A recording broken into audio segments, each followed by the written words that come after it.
Presidenta, Madam Secretario President, General de las Naciones Unidas, Mr. United Nations Secretary jefes de Estado y General, Gobierno, heads of embajadores, state and government, autoridades, ambassadors, señoras y señores, authorities, muy buenos días. ladies and gentlemen, a very good morning to you. Comparezco hoy ante ustedes, I appear los before you delegados y today delegadas as de los representatives Estados of the miembros de las member states Naciones of the Unidas United Nations en el año que se in cumple el this 80 year, which aniversario marks de the su 80th fundación. anniversary of the Es un organization's momento founding. oportuno para hacer This is a algunas timely opportunity reflexiones to reflect sobre el presente, on el the pasado y el present, the futuro de past esta and the future organización of this universal, universal su organization aportación a and la on paz, its contribution a la to estabilidad peace, stability desarrollo en unos and tiempos development in extremadamente a complejos. time of extreme complexity. Este es un mundo trepidante y desbocado, Ours is a world that is que en demasiadas fast-paced and ocasiones nos sitúa unrestrained, ante el one vértigo that del frequently precipicio, brings us to the en brink, el que no faltan voces que one in preconizan which there el are fin voices that del continue to proclaim the end of multilateralismo multilateralism and the e obsolescence ineficacia and de las Naciones inefficacy Unidas. of the United Nations.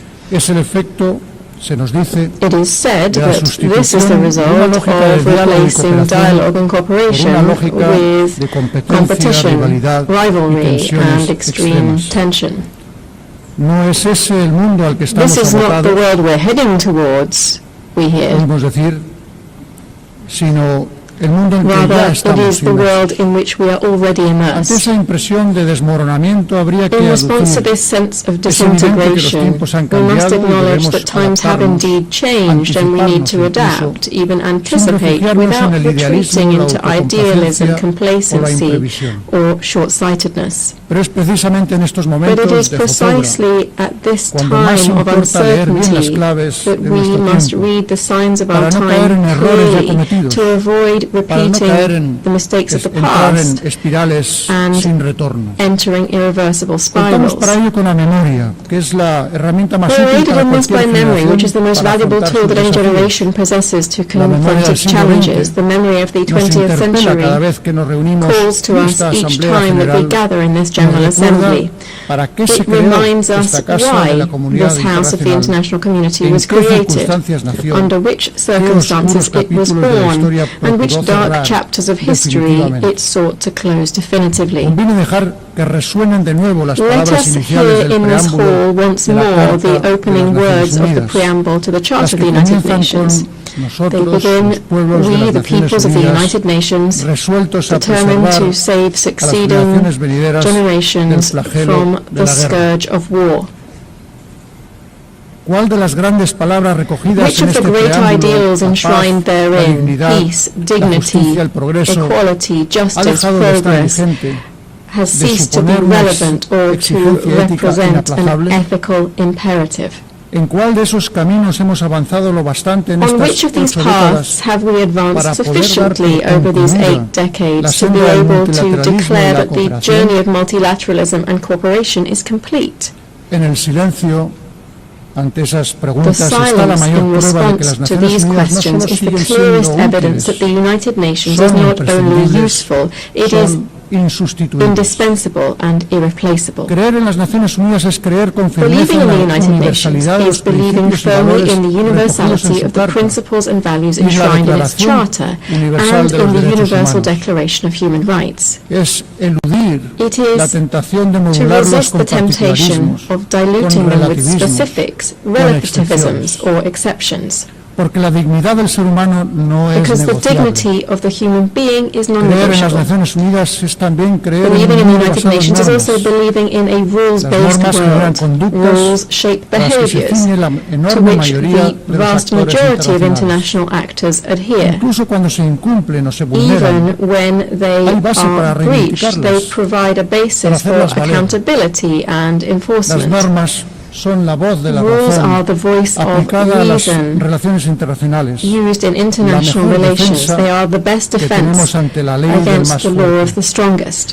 Un mundo sin normas A world es una without terra rules is incógnita. Un uncharted tiempo sin territory. normas A time without es rules una edad media. is returning to the Middle Ages. El camino que La Carta de las The Naciones path Unidas proposed está by the llena United de Nations obstáculos Charter is fraught y with nunca obstacles, acabaremos de recorrerlo del todo. and will never be fully Por eso es tan completed. valioso el ejemplo de tantas That is personas why the comprometidas example con of sus those valores y who have been principios, committed to its values is so personas que precious. trabajan en These are condiciones people extremas, working under a extreme riesgo de su conditions, libertad, risking their su integridad freedom, física their physical o integrity, incluso de su vida, or even their lives, en un mundo asolado por el in a world conflicto en plagued by demasiadas conflict in all regiones. too many regions. Lo estamos viendo en el continente europeo, We en see this Ucrania, in Europe, in con la guerra Ukraine, desencadenada por la where agresión no war has provocada been e unleashed by injustificable Russia's de Rusia, unprovoked and en violación de la unjustifiable soberanía y la aggression integridad violating the territorial del country's país. sovereignty and territorial La paz en integrity. Europa no será Peace in posible Europe sin will not be justicia, possible without sin justice and responsabilidad. accountability. España seguirá apoyando Spain todos will los continue to esfuerzos support all encaminados a efforts lograr aimed at una paz achieving a just justa and y lasting duradera, peace, basada en los principios grounded de la in the legalidad principles of internacional, international law, el respeto a los derechos respect humanos for human rights, y la rendición de and cuentas. accountability. Lo vemos también en toda su crudeza We en also Oriente see this in Próximo. its full severity in the Middle East, in en la Franja de Palestine, in the Gaza Strip. No podemos guardar silencio We ni mirar cannot hacia remain otro. or look la away devastación, from the Los devastation, bombardeos, the bombings, incluso de hospitales, including of hospitals, escuelas o schools, lugares de refugio, and places of ante refuge, tantas muertes entre la población civil in light of o the ante la hambruna countless y civilian el desplazamiento death, forzoso de famine, cientos de starvation, the miles de forced personas. displacement of hundreds of thousands qué of people. destino? To what end? Son actos aberrantes These are que abhorrent están en las acts antípodas de todo lo that que este stand foro in stark representa. contrast to everything that this forum Repugnan represents. a la conciencia They humana offend human y conscience avergüenzan al and conjunto shame de la comunidad internacional. the entire international community. España es un pueblo profundamente Spain is orgulloso a de sus nation raíces deeply proud of sefardíes. its Sephardic roots. Cuando hablamos al pueblo de Israel, When we speak to the people of estamos hablando de Israel, un pueblo we de speak hermanos, to a people of brothers and un sisters, pueblo que cuando a regresa a people España, who, when they return to a Spain, Córdoba, to Toledo, Córdoba, Sevilla, Toledo, Barcelona, Seville, Barcelona, otros lugares, and so many other places, regresa a su casa. come home. Ese fue el principio inspirador de la This ley por la was que en the 2015 spirit y con behind amplio the consenso 2015 se law, concedió la which was passed nacionalidad with broad española a los consensus, descendientes granting de los Spanish judíos nationality sefardíes to descendants of originarios de Sephardic España. Jews originally from Spain. Por eso nos duele tanto, It is for nos this cuesta reason, tanto comprender lo que and el it is so gobierno difficult for us israelí to está haciendo understand that en la Franja de Gaza. and we are so pained by the Por eso actions of the Israeli clamamos, government in Gaza. imploramos, We therefore exigimos, cry out, we detengan implore, ya we esta demand, masacre. stop this massacre No now. más muertes en nombre de No un more pueblo tan deaths in the sabio y name of tan a antiguo people that are so wise que and tanto ha ancient, sufrido a lo largo who de su have historia. suffered so greatly throughout history. Seamos claros, Let us be clear. condenamos rotundamente el We execrable terrorismo de unequivocally Hamas, condemn the heinous y terrorism of especialmente aquella Hamas, matanza brutal especially del the 7 de brutal octubre del massacre of the 7th of 2023 October contra la 2023 población against the israelí. Israeli population. Y reconocemos el And derecho we de Israel a recognize defenderse. Israel's right to self-defense. Pero con la misma firmeza But demandamos with que el equal gobierno de strength, Israel we demand aplique sin that reservas the el Israeli derecho government internacional fully humanitario uphold en toda international Gaza. humanitarian law throughout Gaza and the West Bank. Exigimos que la ayuda We humanitaria demand llegue that sin humanitarian dilaciones, aid be delivered without alto el fuego delay, con that a garantías ceasefire be y established la with libertad and de that todos los all rehenes hostages que still aún retiene held Hamas by Hamas con be tanta crueldad. released immediately. La comunidad internacional debe The asumir su international community responsabilidad para hacer must shoulder realidad its cuanto antes una responsibility solución to viable achieve as soon as possible a contemple viable la solution that existencia would de include dos estados. the existence of two states. El reconocimiento del The Estado recognition of the state of Palestina por Palestine parte de un número by creciente de an miembros de increasing nuestra number of organización, member states of this al que organization, España se sumó el to pasado which mes de mayo, Spain debe ayudar a added its conseguir una voice this paz past May, regional must contribute justa y to achieving definitiva, a just and basada en la definitive aplicación de regional las peace resoluciones based on the de Naciones implementation of Unidas the United Nations y también resolutions en el and reconocimiento on the universal del universal Estado de Israel. of the State of Israel. Señora Presidenta, President, delegados, delegates, también son causa y consecuencia de tantos conflictos, como sabemos, as we la know, falta de many recursos, conflicts are both la caused by fragilidad and de los result estados, in resource las desigualdades, scarcity, state fragility, la and distancia que nos inequality. separa del cumplimiento The de los gap objetivos between incluidos en la Agenda current 2030 sigue realities siendo and the enorme. fulfillment of the 2030 agenda Y el remains déficit vast, actual de and the financiación current para el desarrollo funding sostenible shortfall for supera sustainable los development 4 billones exceeds de dólares $4 anuales. trillion per year. El llamamiento a la The eficacia, call for a la efficiency optimización de recursos and logrado en la resource cuarta conferencia optimization internacional made sobre at the Fourth financiación para International el Conference on desarrollo Financing for que Development celebramos hace poco en that Sevilla, we held recently debe in tener Seville continuidad. must be sustained. Por eso España, en línea con el Accordingly, compromiso allí Spain, in line alcanzado, with the consensus-based commitment ha lanzado adopted el there, Plan Sevilla has de launched apoyo al the Seville multilateralismo. Plan for support to Hemos aumentado multilateralism. nuestra We contribución have a los increased fondos our contributions internacionales to para international el desarrollo development funds, y reafirmado and we have nuestro reaffirmed compromiso our con la defensa de commitment los to derechos defending humanos, human la rights, igualdad de gender género equality, y la transición and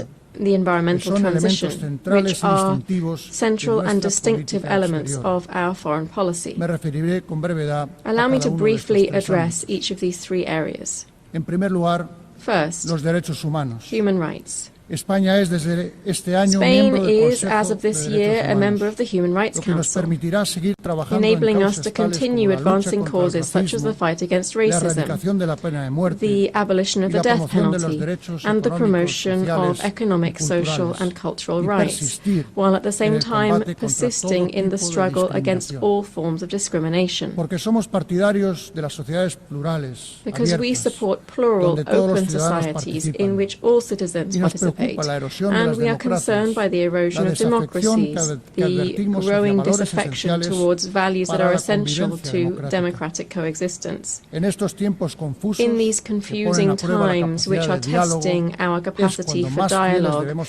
we permanecer must remain ante estos steadfast valores.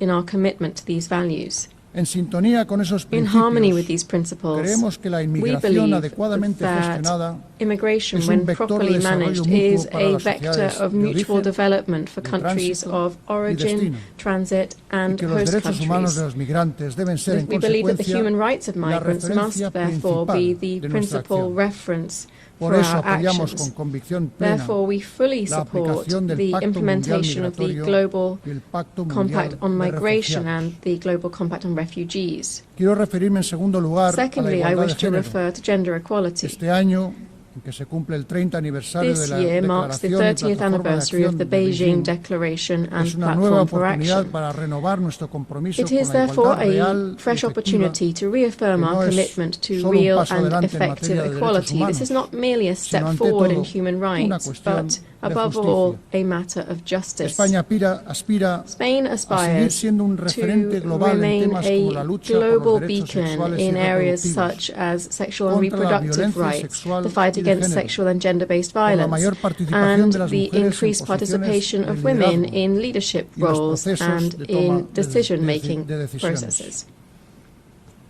Me referiré en tercer lugar al medio ambiente. Third, the environment. La triple crisis planetaria The a la que triple nos planetary enfrentamos, crisis that we cambio are climático, facing, climate contaminación change, y pollution, pérdida de and biodiversidad, biodiversity nos loss, exige un refuerzo de la demands gobernanza y strengthened unos governance recursos and suficientes sufficient para acelerar resources la to transición accelerate energética justa a just energy que nos permita transition. triplicar This must las enable us capacidades de to energías triple renovables, renewable energy duplicar la capacity, eficacia, double eficiencia energy energética efficiency, y and continuar to continue descarbonizando decarbonizing nuestras our economías. economies. Son objetivos tan ingentes These como necesarios are y por eso Goals that are las dudas as ambitious as they deben are quedar essential, fuera de la and ecuación. doubt must be completely España hace un excluded from the llamamiento al equation consenso y here. a la ambición de Spain cara a la calls próxima calls for COP30 que nos consensus and reunirá en ambition Brasil el ahead próximo of mes de COP30, which will be held in Brazil this Hay November. otros desafíos no menores, There como are la gestión del other impacto de esa just as revolución important challenges, copernicana including managing the copernicana, impact of the llamada transformative inteligencia artificial, revolution que puede known as acelerar los artificial avances de la intelligence, Agenda which can 2030 accelerate si progress sabemos on the orientarla 2030 agenda a una if we know transformación how to digital direct it que towards sea a justa fair y and equitativa. equitable digital Y en transformation. el ámbito de la salud, And in cuya dimensión health, global se hizo tan the evidente global con dimensions tintes of which were trágicos en los tragically tiempos no tan evident during lejanos the del COVID, recent celebramos COVID que se haya pandemic, alcanzado un we consenso welcome en torno here al the acuerdo consensus reached sobre on the pandemias, pandemic lo que refuerza agreement. la posición This central strengthens the de la central Organización role Mundial of de la the Salud World Health dentro de la Organization arquitectura global within de the salud. global health architecture. Señora Presidenta, Madam President, vertebran la política exterior española por Spain's posición foreign geográfica, policy is built por historia around y por convicción. three fundamental axes based on geography, history and conviction. These are towards Africa and Mediterranean, towards the Americas and the Atlantic, and towards Europe. I would like to share some thoughts on these three areas. Spain is well aware that Africa represents a strategic global interest of the highest order. The present is marked in certain countries by structural deficiencies and some brutal conflicts and wars that receive insufficient attention when compared with others that I've already referred to. Here I'm referring to numerous peacekeeping operations in the region to which Spain contributes decisively. This is the case in Western Sahara, where Spain will continue to support the Secretary-General's personal envoy in seeking a solution that is acceptable and consistent with UN norms and frameworks. Africa's future will be shaped by a young, dynamic and proactive population that is increasingly engaged in global affairs. That's the future that we must support. Spain has therefore adopted the Spain-Africa Strategy 2025 to 2028. We want to develop a partnership based on concrete action and shared interests, and to promote vibrant African multilateralism embodied by the African Union and other sub-regional organizations. Strictly bilaterally speaking, must mention the special relationship of neighborliness and cooperation that binds us to the Kingdom of Morocco, which in recent years has been revitalized to the benefit of our peoples. Latin America and the Caribbean represent for Spain a community of kindred nations, an irreplaceable part of our identity strengthened by shared heritage, that is the Spanish language, spoken by 600 million people around the world. Spain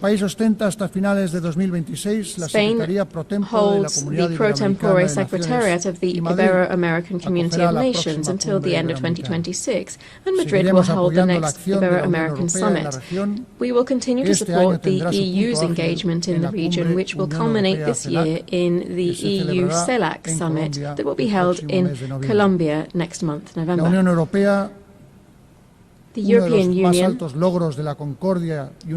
is one of the greatest achievements of concord and a model for multilateralism. Its voice is more necessary than ever in these times. We therefore advocate for a union that is increasingly effective, cohesive, secure and competitive on the global economy. I think it's important to recall that on the 11th of June this year, we launched a definitive political agreement regarding the key aspects of the future accord between the European Union and the United Kingdom.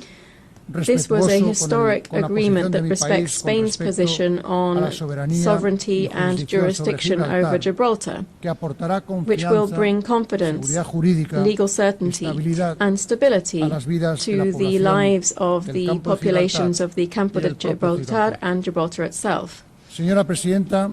Madam President, I began speaking about the past and present of the United Nations, and I shall dedicate my last few words to its future. In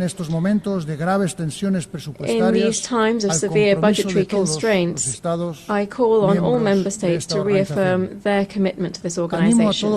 I encourage all of its personnel, led by the Secretary-General, to persist in their enormous efforts towards efficiency and effectiveness, prioritizing those areas whose neglect would represent an unacceptable breach of the ethical standards that must always guide their work.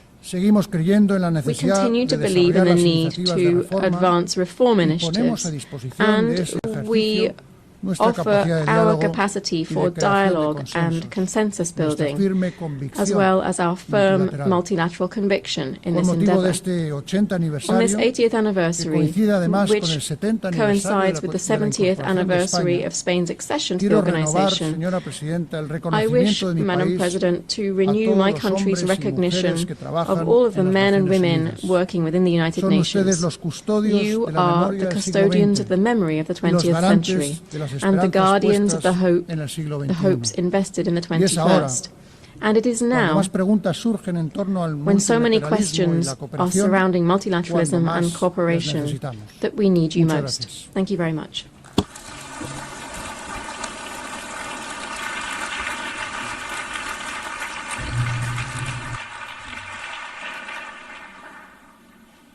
On behalf of the General Assembly, I wish to thank the King of Spain.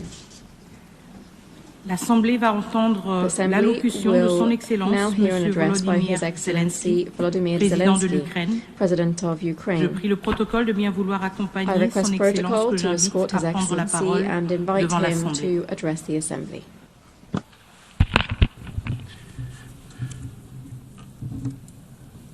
Madame Chair, Deputy Secretary.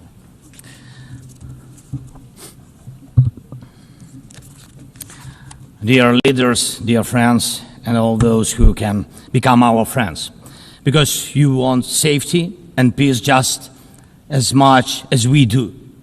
Today, no one but ourselves can guarantee security. Only strong alliances, only strong partners, and only our own weapons. The 21st century isn't much different from the past. If a nation wants peace, it still has to work on weapons. It's sick. But that's the reality. Not international law, not cooperation. Weapons decide who survives. Excellencies, you know perfectly well international law doesn't work fully unless you have powerful friends who are truly willing to stand up for it. And even that doesn't work without weapons. It's terrible, but without it, things would be even worse. There are no security guarantees except friends and weapons. No Ukrainian choice this kind of reality. And knowing our people, they would have chosen a different priority. Ukrainians are peaceful people, but they are people who want to live freely in their own independent country. That's why we invest in defense. For many nations, there is simply no other way left. Nations can speak about their pain from stages like this, but even during bloodshed, there isn't a single international institution that can truly stop it. That's how weak these institutions have become. What can Sudan or Somalia or Palestine or any other people living through war really expect from the UN or the global system? For decades, just statements and statements. And even everything happening in Gaza remains without a way out. Even now, Syria, after all the changes, still has to appeal to the world to ease the sanctions that are choking its economy. It has to ask and wait. Syria deserves stronger support from the international community. And as Russia's war against my country goes on, people are still dying every week. Yet there is no ceasefire because Russia refuses. Russia abducted thousands of Ukrainian children, and we have brought some of them back. And I thank everyone who's helped. But how long will it take to bring all of them home? Childhood slips away faster than adults are able to help. Look at Israel. Nearly 2 years have passed and hostages still haven't been freed. They must be freed, but even that still hasn't happened. And for years, there have been no real answers to other threats, either chemical weapons and famine used as a weapon. Last year, at this assembly, I warned the world about the risk of radiation disasters, especially due to Russia's occupations of our Zaporizhzhia nuclear power plant, the biggest in Europe, but nothing's changed. Nothing's. And yesterday, the plant went into blackout again, and Russia hasn't stopped shelling even in areas near a nuclear facility.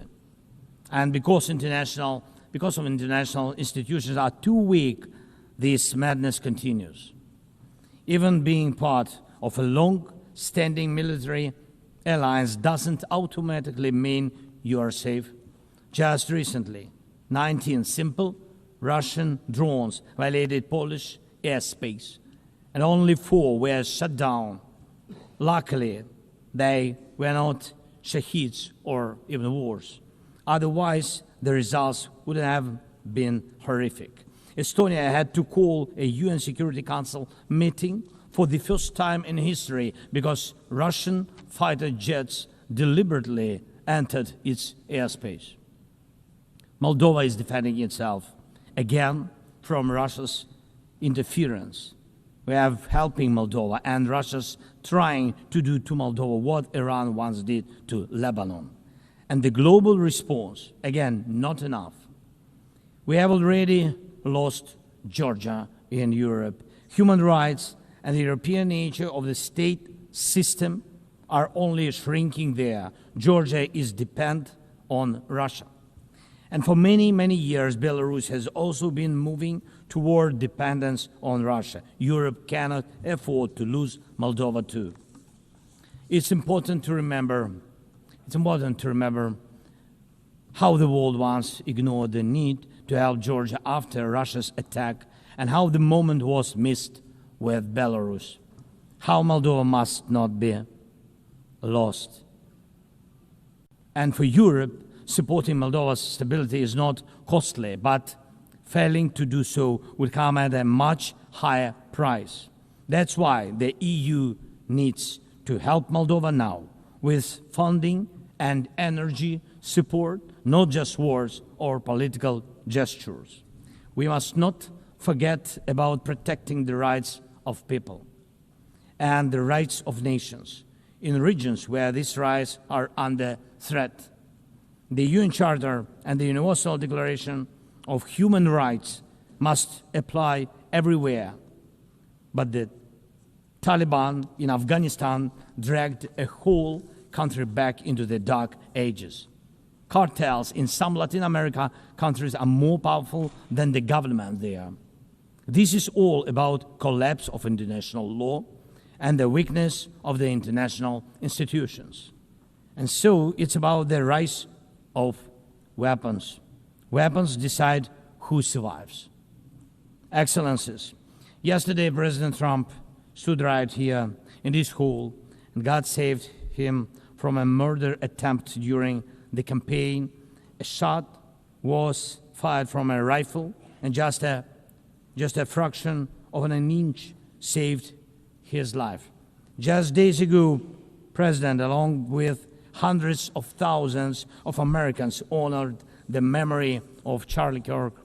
Sadly, his life was cut short by a bullet. Once again, violence with a rifle in hand. We also mourn the Ukrainian woman, Irina Zarutska. She was brutally killed with a knife here in America, the very country where she was seeking refuge from Russia's war. And almost every day, when we open the news, we see headlines about violent attacks happening all around the world. Most of it is done with weapons. People are already used to, but weapons are evolving faster than our ability to defend ourselves. Now, there are tens of thousands of people who know how to professionally kill using drones. Stopping that kind of attack is harder than stopping any gun, knife, or bomb. This is what Russia has brought with its war. It used to be that only the strongest countries could use drones because they were expensive and complex. Now, even simple drones can fly thousands of kilometers. War tech doesn't care about geography anymore. It's now reshaping it. Just recently, airports in Europe had to shut down because of drones. Authorities couldn't even say what kind of drones they were, who sent them, or from where. Last week, North Korea announced the test of a tactical strike drone. That means even countries with limited resources can now build weapons that are dangerous to their neighbors. Ukraine and nations like Saudi Arabia know all too well how dangerous Iranian attack drones are. But what happens when all the types of drones become available, even to small terrorist groups or cartels? The world moves too slowly to protect itself, and weapons move fast.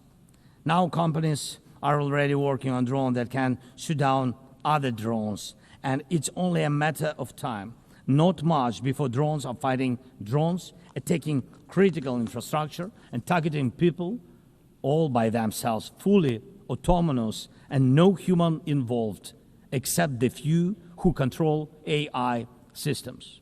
Dear leaders, we are now living through the most destructive arms race in human history, because this time includes artificial intelligence. And if there are no real security guarantees except friends and weapons, and if the world can't respond even to old threats, and if there is no strong platform for international security, will there be any place left on Earth that's still safe for people? We need global rules now for how AI can be used in weapons, and this is just as urgent as preventing the spread of nuclear weapons.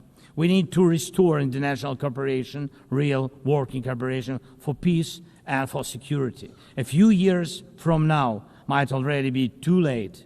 10 years ago, war looked different, and no one imagined that cheap drones could create dead zones, areas stretching for dozens of kilometers where nothing moves, no vehicles, no life. People used to imagine that only after a nuclear strike. Now it's drawn reality.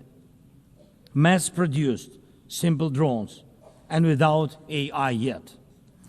Ukraine doesn't have the big fat missiles dictators love to show off in parades, but we do have drones that can fly up to 2,000-3,000 kilometers. We had no choice but to build them to protect our right to life.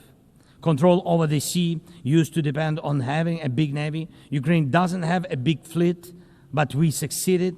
In the Black Sea, we pushed what's left of the Russian navy into remote base.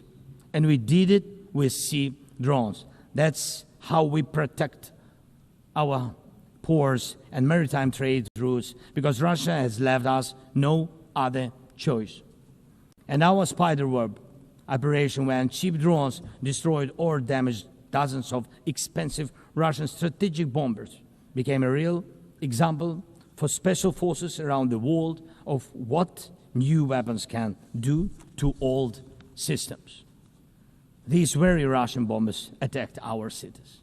And none of this would have happened if Putin had not started this full-scale aggression, full-scale war.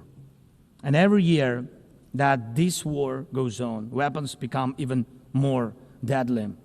And only Russia deserves to be blamed for this. Dear leaders, to protect lives, Ukraine builds underground schools and underground hospitals. To protect lives, we have to spend more on protecting power stations from drone and missile attacks than on building sports facilities or cultural infrastructure. Ukrainian farmers are learning how to protect their equipment from Russia's FPV drone strikes, and for them that challenge is far greater than climate change.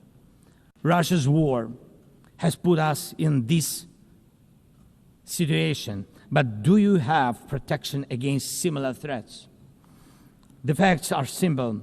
Stopping this war now, and with it, the global arms race, is cheaper than building underground kindergartens or massive bunkers for critical infrastructure later. Stopping Putin now is cheaper than trying to protect every port and every ship from terrorists with sea drones. Stopping Russia now is cheaper than wondering who will be the first to create a simple drone carrying a nuclear warhead. So we must use everything we have, together to force the aggressor to stop. And only then do we have a real chance that this arms race will not end in catastrophe for all of us. If it takes weapons to do it, if it takes pressure on Russia, then it must be done. And it must be done now. Otherwise, Putin will keep driving the war forward wider and deeper. And we told you before, Ukraine is only the first, and now Russian drones are already flying across Europe, and Russian operations are already spreading across countries, and Putin wants to continue this war by expanding it, and no one can feel safe right now. So first, we are now building a new security architecture for ourselves. More than 30 countries are already part of our coalition, and we are strengthening army, launching joint weapons production with partners, and defining financial commitments for defense in a way that could become a security model for any other nation. If security guarantees work for Ukraine, something more than just friends and weapons, it will mean that people were able to make national security not a privilege for a few nations, but a right for everyone. Second, we are ready to become your modern security, your modern weapon, and we have decided to open up arms exports. And these are powerful systems tested in a real war when every international institution failed. And we are also ready to grow our defense production together with strong partners so that their protection is modern and reliable. You don't need to start this race from scratch. We're ready to share what has already proven itself in real defense. And third, many in the world are still relaxed. Still. But look at how many countries are here at this General Assembly. Countries that are at war, or just came out of war, or are trying to stop one, or openly getting ready for one. War has already reached too many people to pretend it has nothing to do with you. So it depends on you. Whether you help peace or continue trading with Russia and helping Russia to fund this war, it depends on you.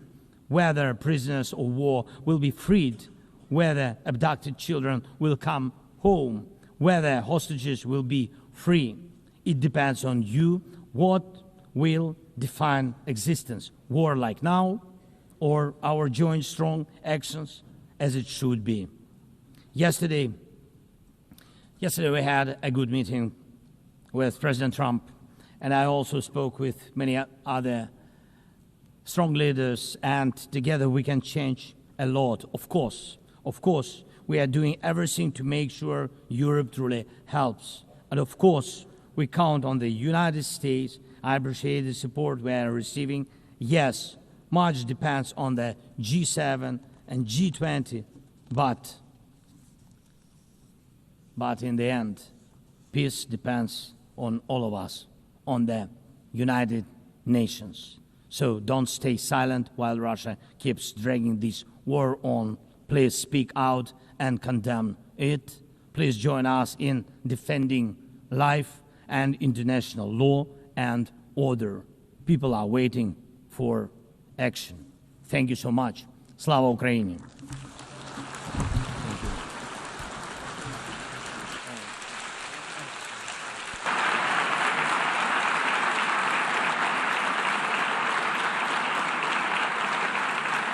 Au nom de l'Assemblée générale, je tiens à remercier le président de l'Ukraine.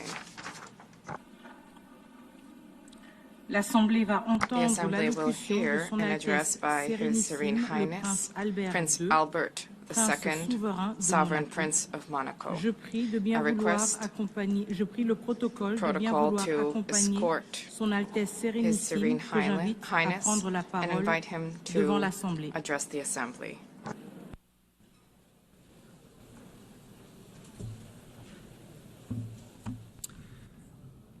Madame la Présidente de l'Assemblée générale, Madam President of the General Assembly, Secretary General, ladies and gentlemen, heads of state and government, excellencies, ladies and gentlemen. 80 years ago, the creation of the United Nations marked a decisive turning point in contemporary history in international relations, offering each state a forum for dialogue and exchange. The ambition of the founders was clear and bold.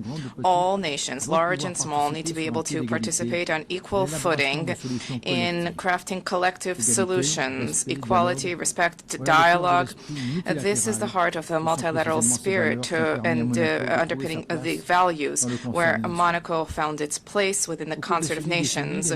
Over these past 8 decades, the United Nations has supported and ushered in major turning points: the reconstruction of Europe after the Second World War, the process of decolonization, the hope of an international order that is more peaceful after the Cold War. The organization contributed to the establishment of a robust international law, the adoption of numerous treaties, law of the sea, counter-terrorism treaties, protection of the environment, the promotion of human rights.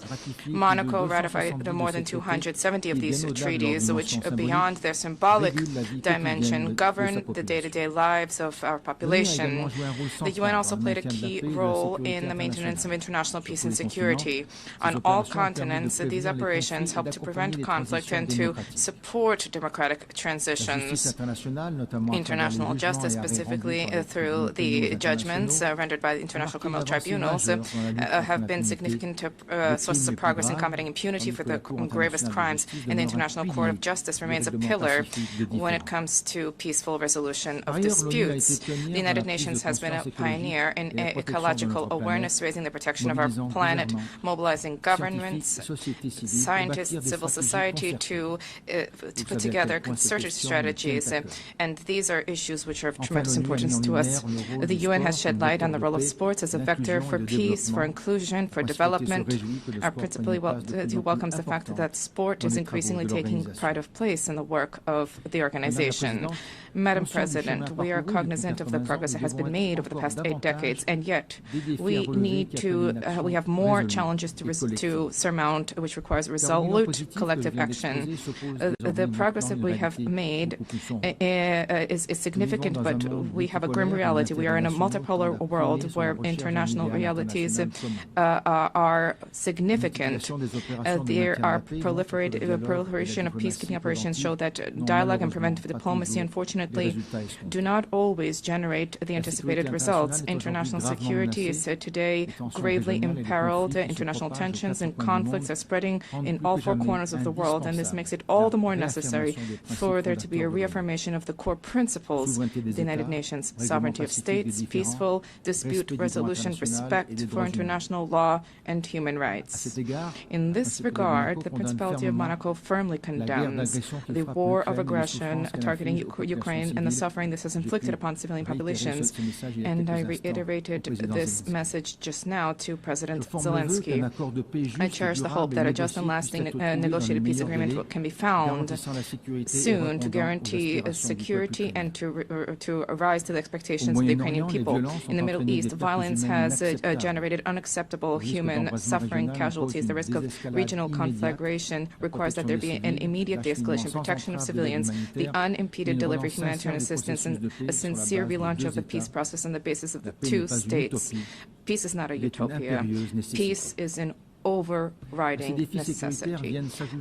These security-related challenges are compounded by environmental challenges. The international community recently met in Nice for the 3rd UN Conference on Oceans, vehemently recalling the need to act for the protection of seas and oceans. The Principality organized, before the conference, a Blue Economy and Finance Forum. Heads of state, economic leaders, investors, philanthropists, development banks, NGOs, 1,800 participants arrived from nearly 100 countries, responding to the call to mobilize more financial resources to invest in a sustainable, regenerative blue economy.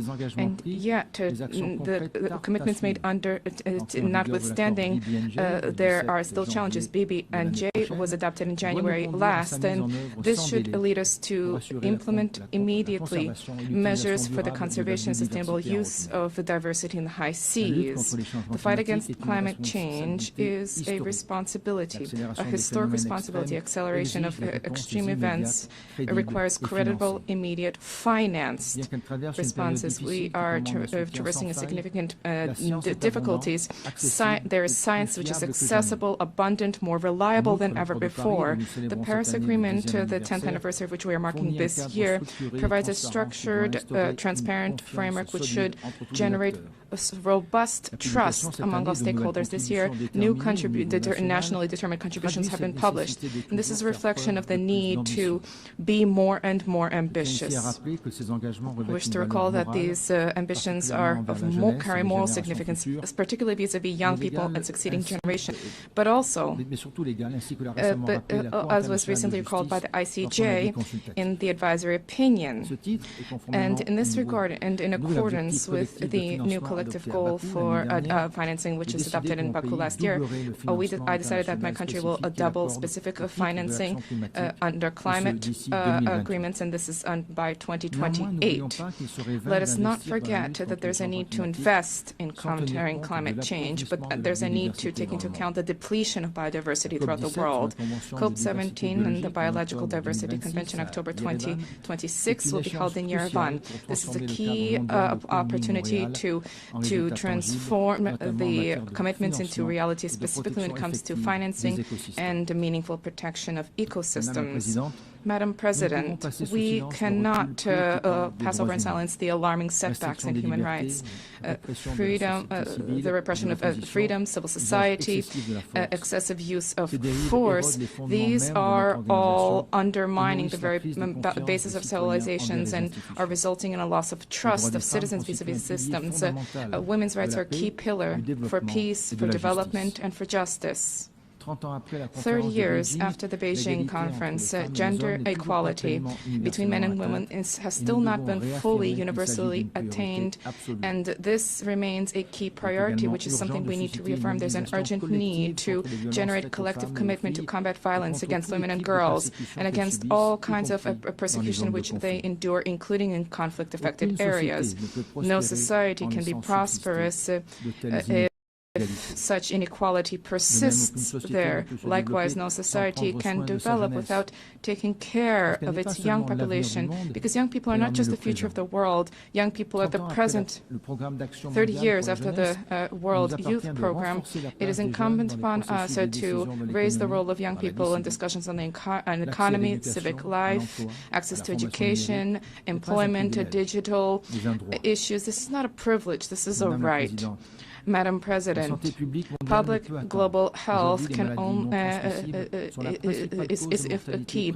Non-communicable diseases are the main cause of premature deaths, and there's a need for cross-sectoral mobilization to address this challenge. I welcome the key role of the WHO with the global action against these diseases, but there's a need to move further to strengthen synergies among the stakeholders to improve the effectiveness of action, particularly among budgetary constraints. The fourth high-level meeting on this issue should generate new momentum to intensify prevention and to provide universal access to high-quality care. Madam President, the 80th anniversary of the United Nations offers an opportunity to breathe new life into multilateralism, to reform its operations, and to address the liquidity crisis.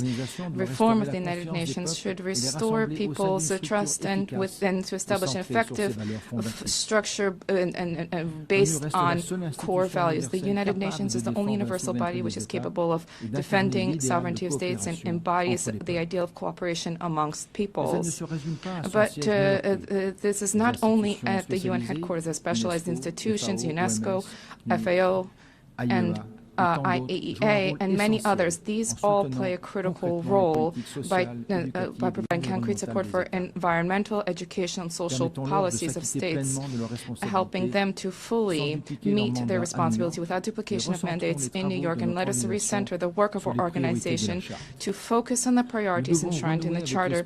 We need to rekindle a spirit of dialogue and the spirit of organization. The general debate should once again become this unique opportunity where leaders will listen to one another and seek to achieve a mutual understanding. The Principality of Monaco cherishes the hope that through reform, the UN will once again become the center with the harmonization of UN efforts for the maintenance of peace and security in accordance with Article 1 of our Charter.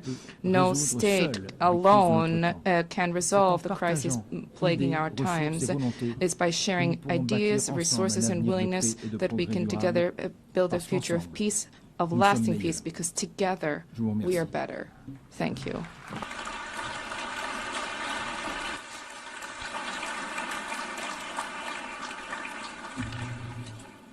On behalf of the General Assembly, I wish to thank the Sovereign Prince of Monaco.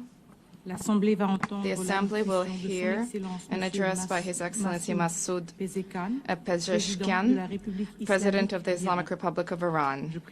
I request protocol to escort His Excellency and invite him to address the Assembly.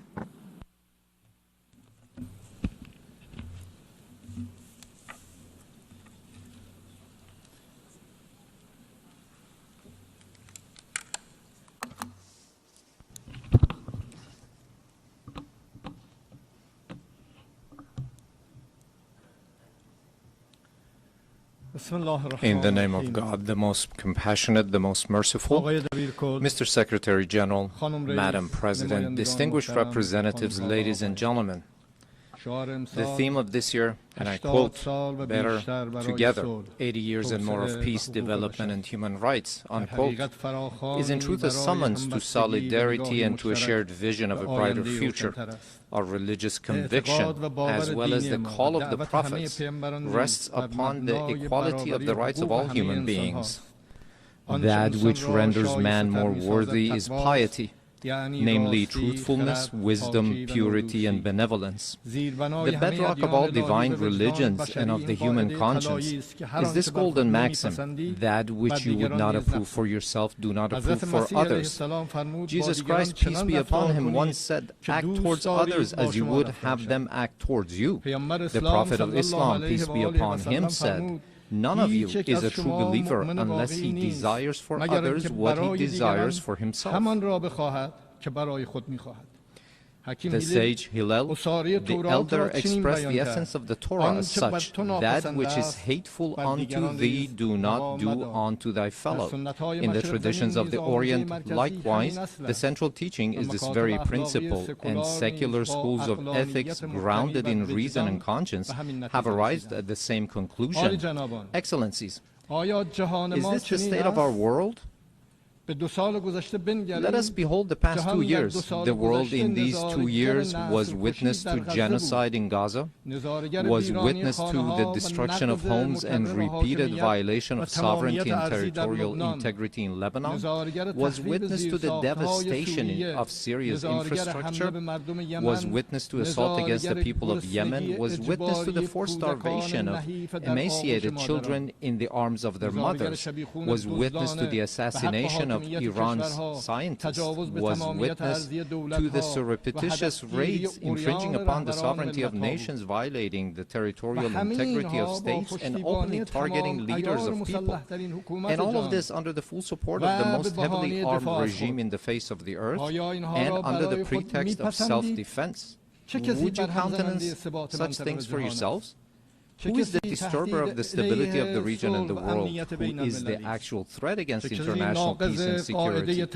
Who is the violator of the golden moral maxim of mankind? Excellencies, ladies and gentlemen, you all bore witness that this past June my country was subjected to a savage aggression in flagrant contravention of the most elementary principles of international law.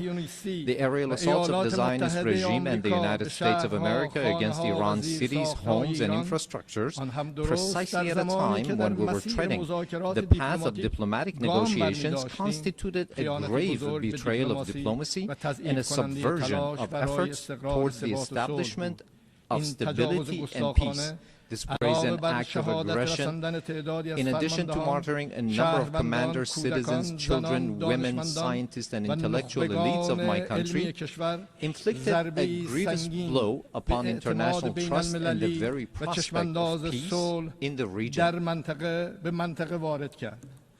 Should we fail to confront such perilous breaches of international norms, these aberrations shall spread to engulf the world. The assault upon nuclear facilities under safeguards and international supervision, the open attempt to assassinate leaders and duly constituted officials of UN member states, the systematic targeting of journalists and members of the press, and the killing of human beings who solely by the reason of their knowledge and expertise are converted into military targets. Again, would you countenance such acts for yourselves? With this behavior, they have killed at the very least over 35,000 innocent civilians in Gaza. They have deprived them of food, drinking water, medication, and proper health care. Those who have perpetrated such crimes حمله به تأسیسات هستی تحت پادمان و نظارت بین المللی تلاش علنی برای کشتن رهبران و مقامات رسمی دولت‌های عضو سازمان ملل the systematic targeting of journalists and members of the press and the killing of human beings who solely by the reason of their knowledge and expertise are converted into military targets. Again, would you countenance such acts for yourselves? Those who have perpetrated such crimes must know that Iran, the most ancient continuous civilization upon the face of the earth, has ever stood steadfast against the tempests of history. This nation, with a magnanimous spirit and an eternal will, has time and again demonstrated that it shall never bow before aggressors. And today as well, in the face of the transgressors, it stands upright with reliance upon the power of faith and its national cohesion. In this 12-day defense, the patriotic and valiant people of Iran laid bare before the aggressors the fallacy and self-delusion of their arrogant calculations. The enemies of Iran unwittingly fortified the sacred national unity. The people of Iran, despite the most severe, protracted, and crushing economic sanctions, psychological and media warfare, and persistent efforts to sow discord, at the very instant the first bullet was fired upon their soil, rose in unison in support of their valiant armed forces, and today they continue to honor the blood of their martyrs. Here, in the name of all Iranian people, I extend my heartfelt gratitude to all personalities, nations, governments, and international and regional organizations that stood in solidarity with Iran during this war. Ladies and gentlemen, today, after nearly 2 years of genocide, mass starvation, the perpetuation of apartheid within the occupied territories, and aggression against its neighbors, the ludicrous and delusional scheme of a Greater Israel is being proclaimed with brazenness by the highest echelons of that regime. The scheme encompasses vast swaths of the region. The map itself lays bare the true intentions of the Zionist regime, intentions that have, of late, been openly endorsed by its criminal prime minister. None in the world is secure from the aggressive machinations of this regime. It is manifest that the Zionist regime and its sponsors no longer even content themselves with normalization through political means. Rather, they impose their presence through naked force and have styled it peace through strength. Yet, this is neither peace nor power. It is nothing but aggression rooted in coercion and bullying. But we envision our powerful Iran alongside powerful neighbors within a strong region with a radiant future. A future in which we stand together against the grand project that imposes genocide, destruction, and instability upon the region. A future in which collective security is assured through genuine mechanisms of defensive cooperation and joint response to threats. A future in which human dignity and cultural diversity are cherished as foundational values. A future in which collective development is realized through joint investment in infrastructure and modern sciences. A future in which energy security and the equitable use of vital resources from the pillars of economic stability. A future in which the environment is safeguarded for posterity. a future in which national sovereignty and the territorial integrity of states are regarded as non-negotiable principles, a future not in pursuit of peace imposed by force, but founded upon strength derived through peace. In such a strong region, slaughter and bloodshed shall find no place. It is for this very reason that my country has, for many years, been among the staunchest advocates of establishing a region free of weapons of mass destruction, yet those who themselves possess the largest nuclear arsenals and who in flagrant breach of the NPT make their weapons even deadlier and more destructive have for years subjected our people to pressures on the basis of spurious allegations. Last week, 3 European states, having failed through a decade of bad faith and thereafter by supporting military aggression, to bring the proud people of Iran to their knees, at the behest of the United States of America, sought, by means of pressure, coercion, imposition, and manifest abuse, to reinstate against Iran the Security Council resolutions that had already been terminated. In doing so, they set aside good faith. They circumvented legal obligations. They sought to portray Iran's lawful remedial measures taken in response to the United States' withdrawal from the JCPOA and to Europe's breach and utter incapacity as a gross violation. They falsely presented themselves as parties of good standing to the agreement, and they disparaged Iran's sincere efforts as insufficient. All of this was in pursuit of nothing less than the destruction of the very JCPOA, which they themselves had once held as the foremost achievement of multilateral diplomacy. This unlawful measure, which has also met the opposition of certain members of the Security Council, possesses no international legitimacy and will not garner the approbation of the international community.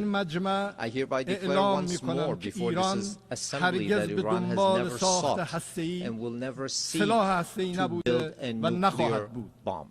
We do not seek nuclear weapons. This is our belief based on the edict issued by the Supreme Leader and by religious authorities. Therefore, we never sought weapons of mass destruction, nor will we ever seek them.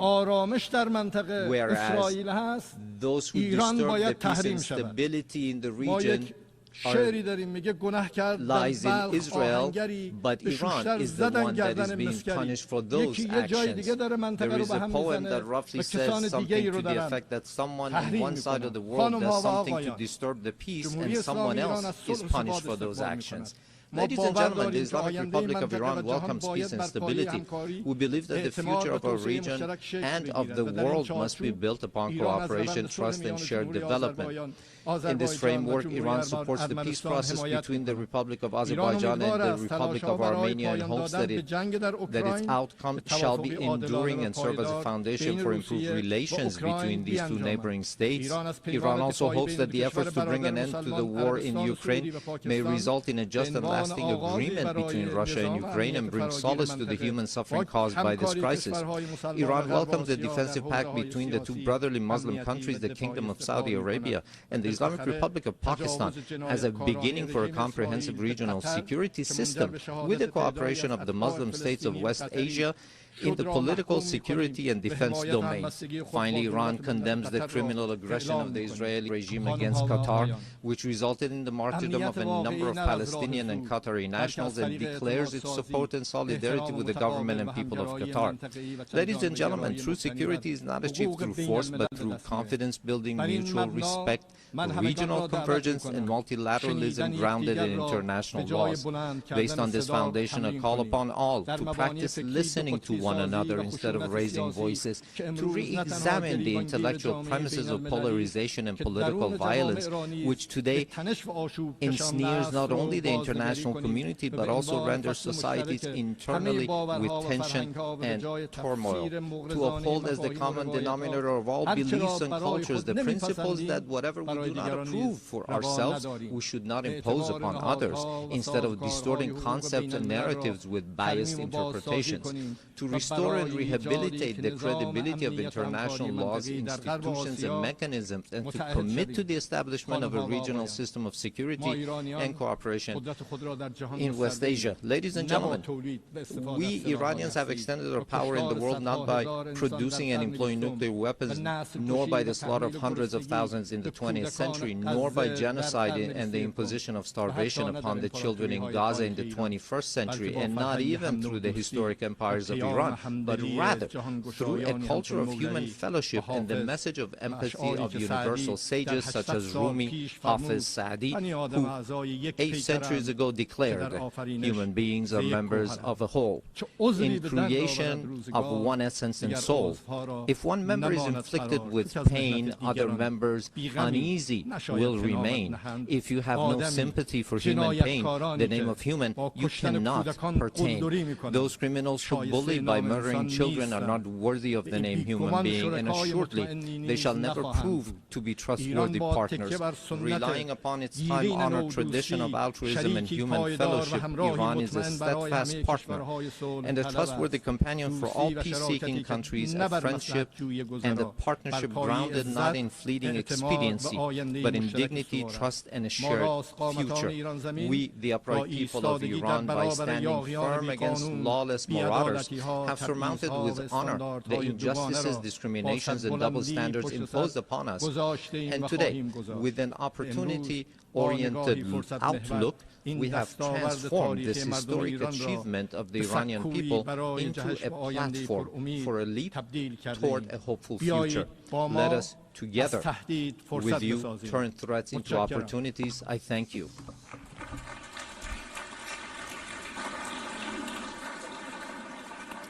On behalf of the Assembly, I wish to thank the President of the Islamic Republic of Iran. The Assembly will hear an address by His Excellency José Raúl Mulino Quintero, President of the Republic of Panama. I request protocol to escort His Excellency and invite him to address the Assembly.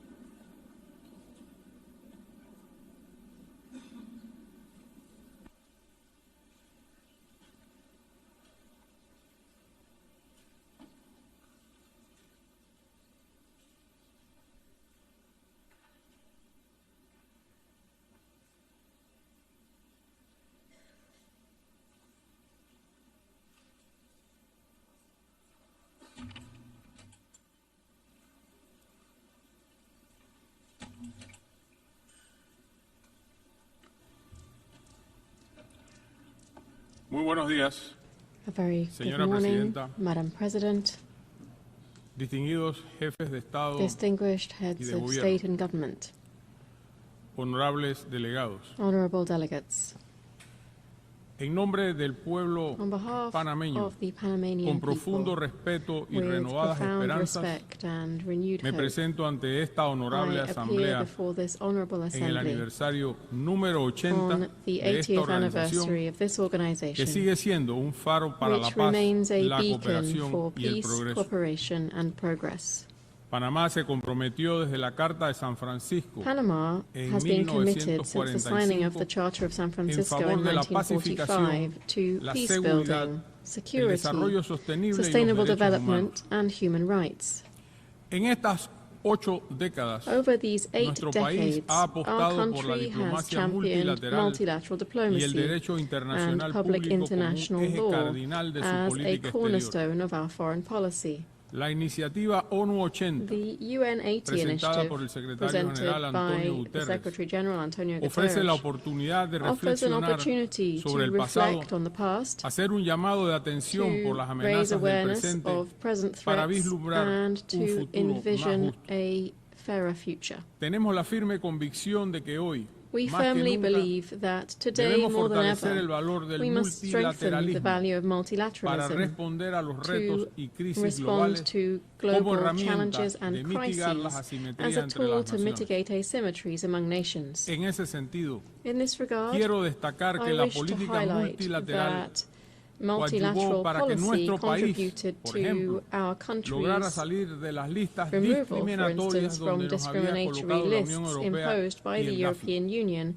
and the Financial Pues es una Action Task incoherencia Force. ser parte since it does not make sense to be a member of the Security Council of this organization, while at the same time appearing on lists alongside countries that promote terrorism. Vital resources from the pillars of economic stability, a future in which the environment is safeguarded for posterity, a future in which national sovereignty and the territorial integrity of states are regarded as non-negotiable principles, a future not in pursuit of peace imposed by force, but founded upon strength derived through peace. In such a strong region, slaughter and bloodshed shall find no place.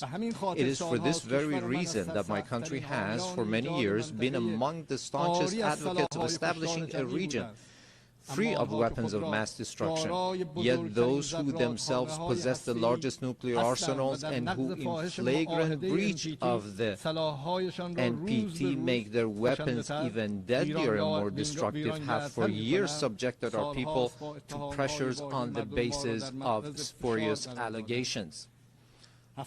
We live together in peace and we strive to preserve this.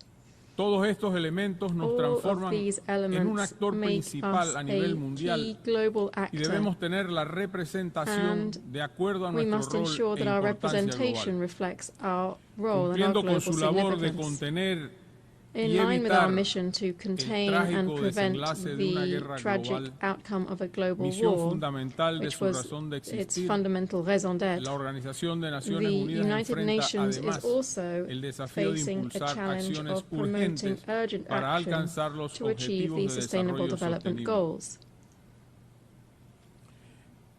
El mundo se encuentra hoy ante tres crisis. Today, the world is facing a trifecta of devastating crises: climate change, pollution, and biodiversity loss, all against a backdrop of weakened cooperation. The response to these crises must be swift and united.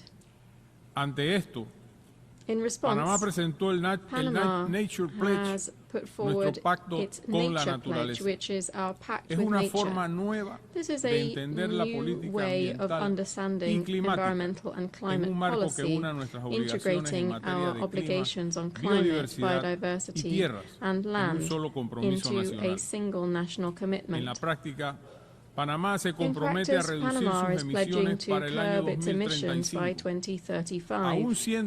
Even as a carbon-negative country, we believe there's always room to take further steps towards sustainability for future generations. To this end, we will be restoring 100,000 hectares of priority ecosystems, including mangroves and water basins, because nature, we think, is our front line of defense against climate change. Panama trusts in a renewed United Nations, one that strengthens digital security and international cooperation, with ethical and inclusive principles that supports just energy transitions, and one that upholds freedom of expression. En ese sentido, reiteramos el inalienable respeto a la libertad y a la democracia en nuestra región, que sigue sufriendo inestabilidad por parte de quienes no respetan la voluntad popular expresada en las urnas o simplemente no permiten elecciones abiertas y transparentes. Queremos ser parte de una organización de Naciones Unidas capaz de prevenir conflictos antes de que ocurran, que pueda actuar con prontitud en emergencias humanitarias, que coordine mejor sus agencias a nivel de campo y que represente más fielmente la diversidad de personas en el mundo. Panamá se ha ofrecido a acoger oficinas de organizaciones del sistema de las Naciones Unidas en apoyo a los esfuerzos de reforma en el marco de la iniciativa ONU 80.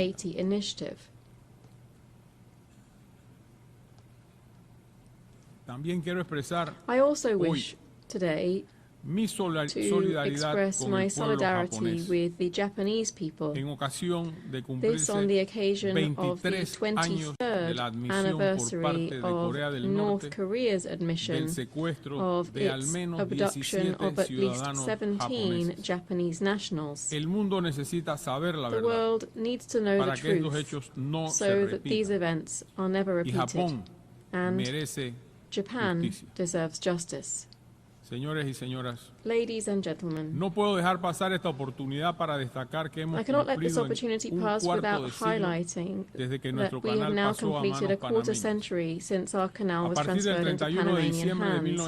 As of the 1999, la 31st República de December Panamá 1999, asumió the las Republic obras of y la Panama operación del took canal up the con works and eficiencia, operations of the seguridad, canal sostenibilidad y efficiently, neutralidad, de safely, acuerdo con el sustainably, Tratado and del Canal de neutrally. This Panamá, in Torrijos accordance with Carter, the y el Panama de neutralidad Canal Treaty, permanente, ambos de Torrijos-Carter Treaty, and the 1977. Permanent Neutrality Treaty, which Desde were both entonces, signed in hemos administrado de 1977. manera ejemplar la vía Since acuática, then, we have contribuido al administered the desarrollo waterway in económico del exemplary país y fashion, operado el contributed canal to para the country's beneficio de la economic navegación development, internacional. and operated the canal for the En este benefit of periodo, international Panamá navigation. amplió la ruta Over this interoceánica period, con Panama recursos expanded propios the interoceanic para route atender la using our demanda own de buques resources de to grandes meet the dimensiones. demand of larger vessels. Ahora vamos a dar un paso más. Now we are taking another step Acompañamos forward. a la autoridad We del are Canal de supporting Panamá the Panama en el Canal desarrollo Authority del in reservorio the de Río development Indio, of the Rio un Indio ambicioso Reservoir. proyecto para This is an garantizar ambitious el project agua to a la ensure población water y supply al for our canal. population Así, and el the tráfico de canal, buques so that no se vessel verá traffic amenazado is not a causa de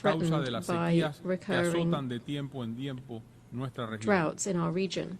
Nuestra vía acuática sirve a Our más de waterway serves 180 more than rutas marítimas y más de 180 maritime 140 routes naciones. and more than Y por ella 140 transita nations aproximadamente and 4% del comercio approximately mundial. 4% of global trade Tenemos el passes through compromiso it. de garantizar la We are eficiencia en committed favor to de la ensuring logística efficiency in support of internacional. international logistics. Ante esta asamblea, Before this assembly, Panamá reafirma Panama una vez once más again reaffirms su serio y its sostenido serious and sustained compromiso hacia el commitment to régimen the regime establecido established en el under tratado the treaty concerniente a la concerning neutralidad permanent permanente neutrality, y a cuyo to protocolo which se han adherido numerosos numerous, estados.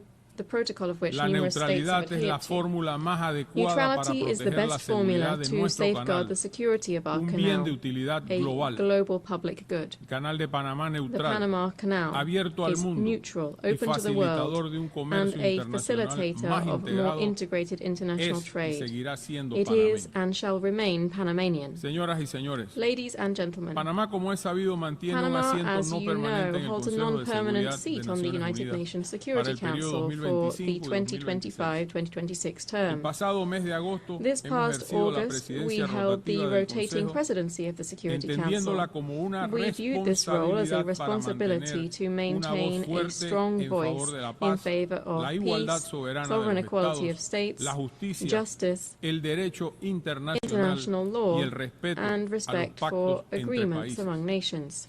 También hemos enfatizado la We have also importancia de la stressed the seguridad importance of marítima maritime como una security prioridad de as acción a para priority nuestra during participación en our el Consejo. participation in the Council. La identidad nacional de Panamá Panama's está national estrechamente identity is vinculada closely al linked transporte to marítimo. maritime transport. A lo largo de los siglos Over hemos the sabido centuries, we consolidar have nuestro consolidated papel our como un role as actor a clave en key la actor navegación in y el comercio navigation and internacional. international La trade. piratería, Piracy, el tráfico de armas y narcóticos, arms and drugs así como la trafficking, pesca ilegal, and illegal fishing impactan al all comercio affect y al trade sistema de and the transporte global marítimo maritime global. transport system. Como nación de tránsito y As centro a logístico del transit nation continente, and a Panamá logistic sugiere hub in our fortalecer la continent, cooperación Panama entre agencias proposes to especializadas, strengthen cooperation incluyendo among una red specialized regional para agencies, promover including through la a seguridad regional marítima network to que promote opere bajo el maritime paraguas de la security. gobernanza This would operate oceánica under the umbrella of atenida al ocean derecho governance and in internacional. accordance with international law. Quiero reiterar en esta asamblea el I wish to trabajo que reiterate debe before hacer this este assembly the organismo work that para this mitigar los organization efectos de la needs to migración undertake to ilegal mitigate the effects of propiciada illegal por migration organizaciones driven by vinculadas directa o organizations that are either indirectamente al directly or narcotráfico. indirectly linked to drugs Por trafficking. nuestro Darién,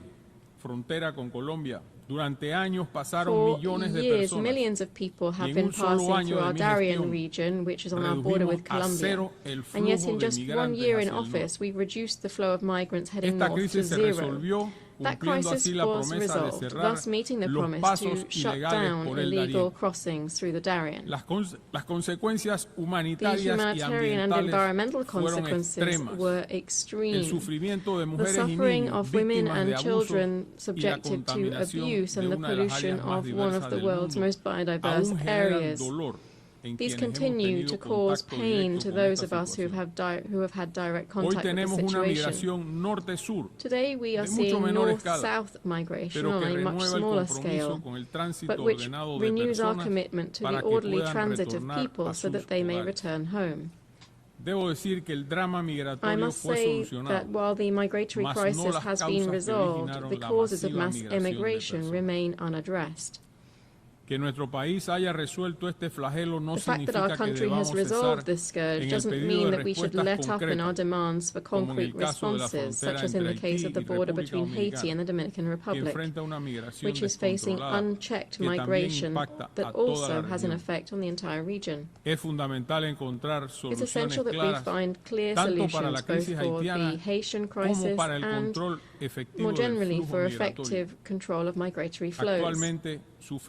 We are currently suffering from the growth of another illegal activity, which is drug trafficking. Today, it poses a threat to human lives and a grave risk of instability throughout the entire region due to the different cartels operating there. Just to give you a quick idea, this year alone, Panama has seized nearly 150 tons of cocaine and other drugs. This is an historic and alarming figure, one which compels us to step up our efforts, to seek greater cooperation and to galvanize resources in a struggle that must be a common cause among all nations of the world. Honorable members, next year the Anfictionic Congress of Panama, convened by the liberator Simón Bolívar, will celebrate its bicentenary. Its proposal was for an international system based on the sovereign equality of states, justice, law, and international cooperation to achieve the people's common goals. We hope that this commemoration will serve as a new starting point for international cooperation, one that respects and elevates the values of sovereignty, peace, and peaceful coexistence, values that must guide our work in this and other global fora. Honorable members, before this forum of global peace and international cooperation, I reiterate the faith of the Panamanian people in the United Nations system. At times of crisis, when the winds of unilateralism, polarization, and fragmentation are blowing, Panama will raise its voice in defense of multilateralism. Panama will remain an enthusiastic member of the United Nations, a defender of international law, and a tireless proponent of global peace. Because, as this year's theme reminds us, we are stronger together, and only together can we build a fairer and more humane future for all. Thank you very much.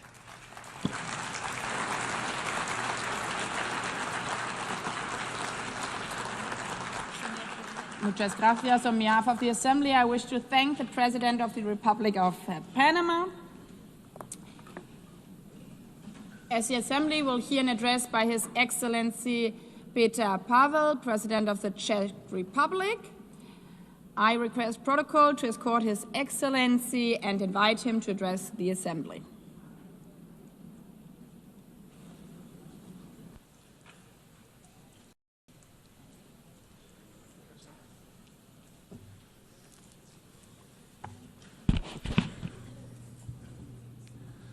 Madam President, Excellencies, ladies and gentlemen, I am humbled to speak here in front of you again. Today, I wish to address two main issues: the United Nations achievements and necessity of its reform, and prospect of multilateralism in the light of Russian aggression. 80 years ago, the United Nations was founded with great hope to prevent war and destruction, never to repeat the horrors of World War II. My country proudly stood amongst the founding nations, signing the charter that would become our collective moral compass. Since 1945, we have witnessed remarkable achievements. The United Nations helped to prevent another full-scale world conflict.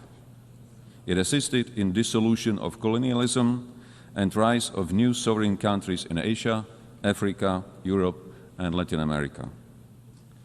Together, we created a robust multilateral system of rules and global cooperation in international security, human rights, and economic development.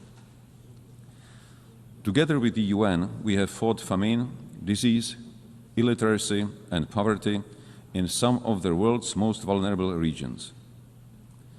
Dozens of peacekeeping missions have helped to ease tensions in conflict zones. Thanks to its long-standing efforts, the UN has helped transform countless lives and laid the groundwork for a better world, a world which is more humane and more cooperative. It provided a platform where even the smallest nations can speak out and be heard. The UN remains the only institution where the world can collectively confront global crises. Not with weapons, but with dialogue, shared responsibility, and pressure where necessary. UN's greatest achievement is not perfection, it's persistence. With many devastating conflicts ongoing, Russia's invasion of Ukraine has significantly transformed the global security landscape. Since the last general debate a year ago, our world has not become more secure. On the contrary. In the game of smoke and mirrors, Russia continues targeting civilians, civilian infrastructure, foreign diplomatic missions, and most recently, even our neighboring country, Poland. Not to forget the acts of hybrid warfare on our own territory. These range from disinformation campaigns and attempts to undermine public trust, to cyber attacks, and even acts of sabotage carried out by mercenaries recruited online. Despite being the largest country on the map, Russia still aims to seize Ukrainian territory and expand its sphere of influence. Backed by China, Iran, North Korea, and other countries that help it circumvent sanctions and provide economic or political support. Russia, a permanent member of UN Security Council, is not only violating the principles of state sovereignty and territorial integrity enshrined in the UN Charter, but also sets a dangerous example and precedent, sending the message that aggression can yield territorial and political gain and remain unpunished. Ladies and gentlemen, our multilateral system was created on the premise that rules apply to all without exception. The consequences of this war go far beyond the news headlines. This war threatens to dismantle our system of governance based on mutual respect, equal partnership, and rules we all subscribe to. What is happening in Europe today could happen anywhere else tomorrow, under different circumstances, but under the exact same pretext. If Russia wins this unjust war, it will legitimize the triumph of brute force. Turning a blind eye to Ukraine today is a green light to any future aggressor anywhere in the world. Disruptions of the status quo in the Taiwan Strait or elsewhere in the Indo-Pacific would further destabilize global security and trade. Geographical distance offers no protection. Security in one part of the world is directly linked to security everywhere.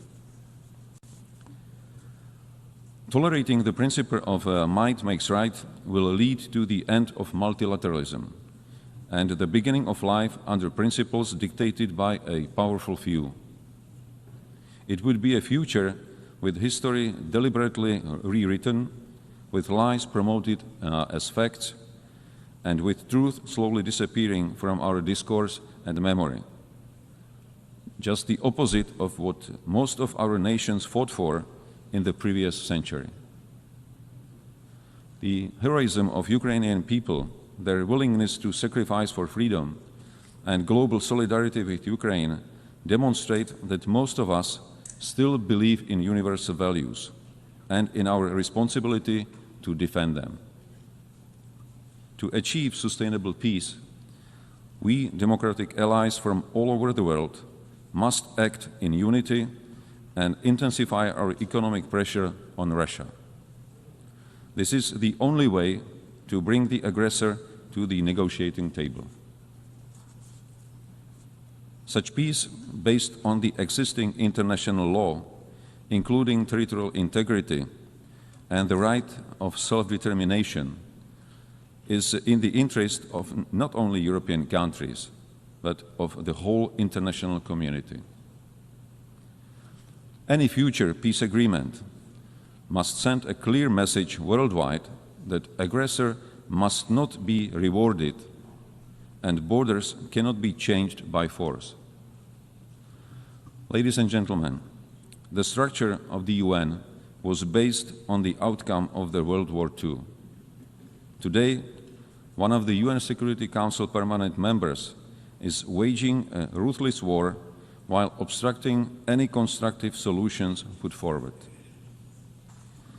It is in light of these new geopolitical realities that we need a strong and effective UN system capable of responding to today's global challenges, from security threats and climate change to rapid evolution of new technologies. Otherwise, we risk sliding into a world that is more fragmented, more dangerous, and far less predictable. Czechia welcomes the UN 80 initiative and the commitments in the Pact for Future. Yet these ambitions stand in stark contrast with today's reality. In the light of Russian aggression against Ukraine, the UN Security Council is currently failing its purpose and mission. Therefore, we advocate for a comprehensive reform of the UN Security Council for greater effectiveness, inclusiveness, transparency, and accountability, with the aim to honor the principles of the UN Charter and to strengthen the voice of underrepresented regions. Freedom and human rights are not granted entitlements. They are hard-won principles that must be cherished and protected. Security Council membership should not be seen as a matter of prestige or privilege, but above all, a responsibility to defend global peace. That's why Czechia is seeking a non-permanent seat on the UN Security Council for the term 2032-33, with a clear commitment to uphold the rules-based international order. We cannot afford to have the UN paralyzed or blocked in its ability to respond to crises and challenges. Current urgent crises are already consuming too much of our attention and resources at the expense of other major, equally pressing issues. Madam President, ladies and gentlemen, as I mentioned in the beginning of my speech, the UN significantly improved the quality of life of billions, including through access to education, healthcare, and services. In this year's Sustainable Development Report, Czechia ranked 10th out of 167 countries. I am fortunate to be a citizen of a country which by global standards offers a secure and comfortable life. This doesn't mean that there are no challenges. Much work still lies ahead if we are to achieve the Sustainable Development Goals 2030, both at home and globally. After all, most of the challenges we are facing are global. No single nation is powerful enough to succeed alone. That is why we need more dialogue.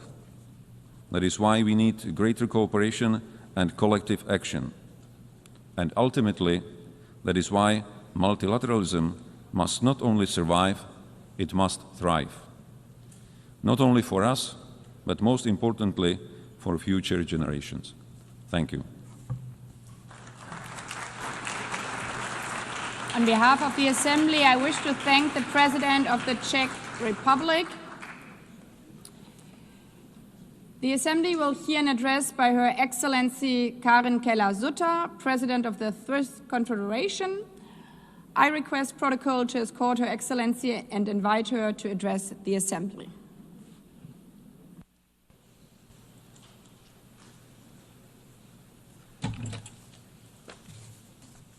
Madame la Présidente de l'Assemblée générale, Excellences, Mesdames, Messieurs, il y a 80 ans, le monde entrait dans une nouvelle ère, des temps meilleurs.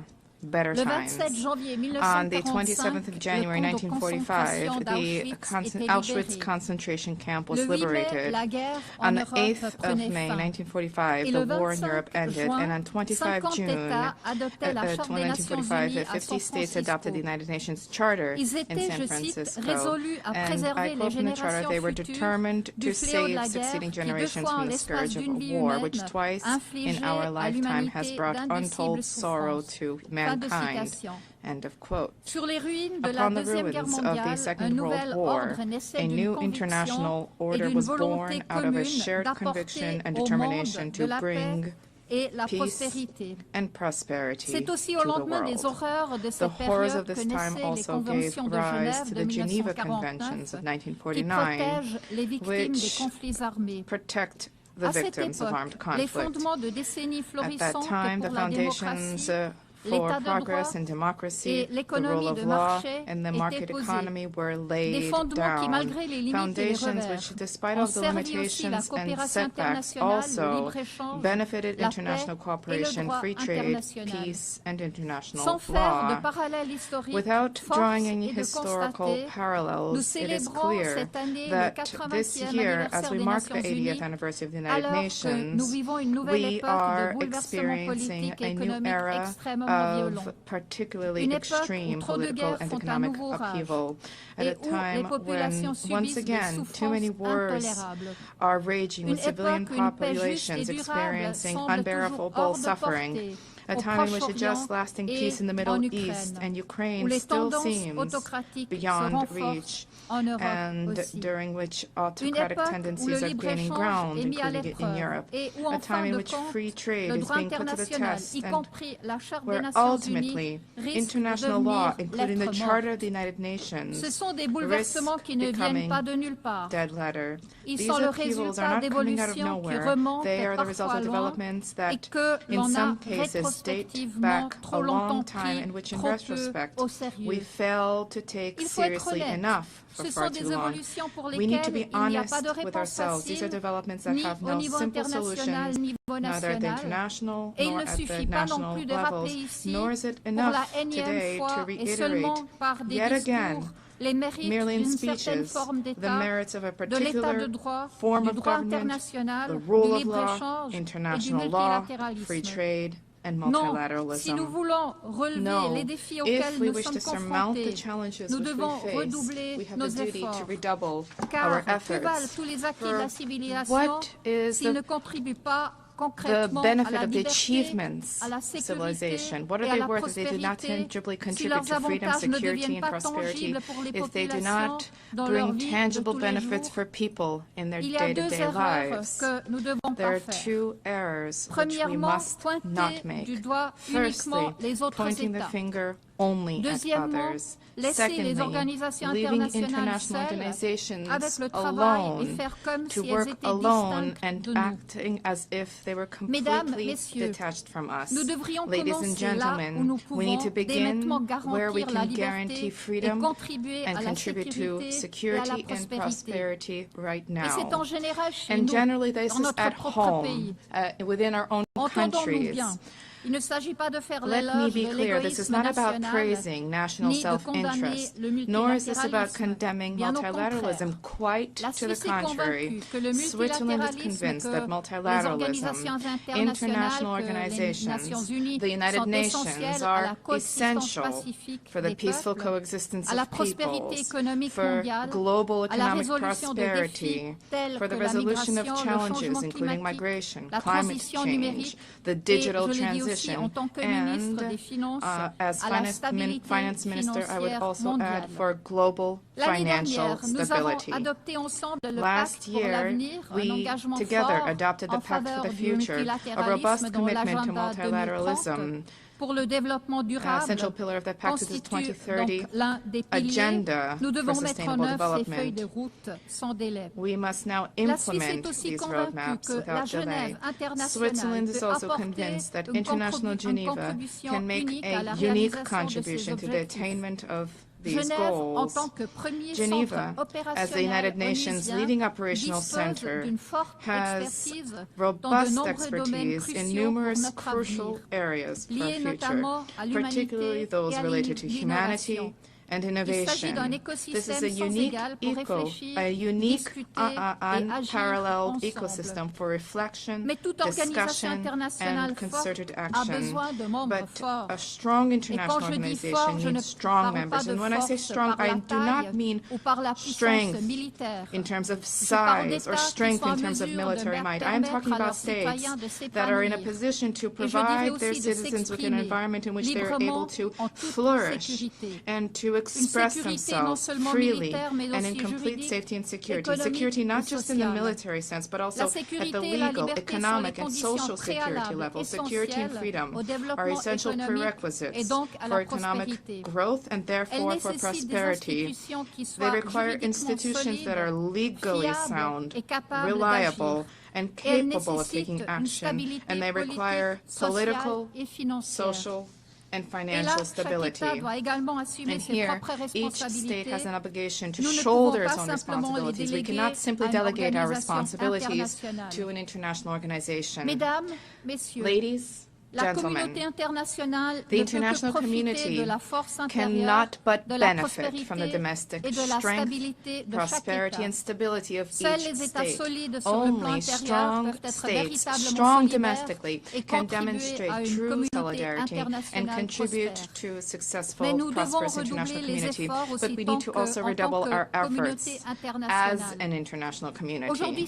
Today, more than ever before, the United Nations must also take a critical look at itself to consider whether it is still able to fulfill its role as the 50 states intended when they adopted the Charter in San Francisco on 25 June 1945. Multilateralism is also undergoing unprecedented upheaval. These upheavals are punctuated by a resurgence of violations in the normative framework and the very principles and values that underpin multilateral action.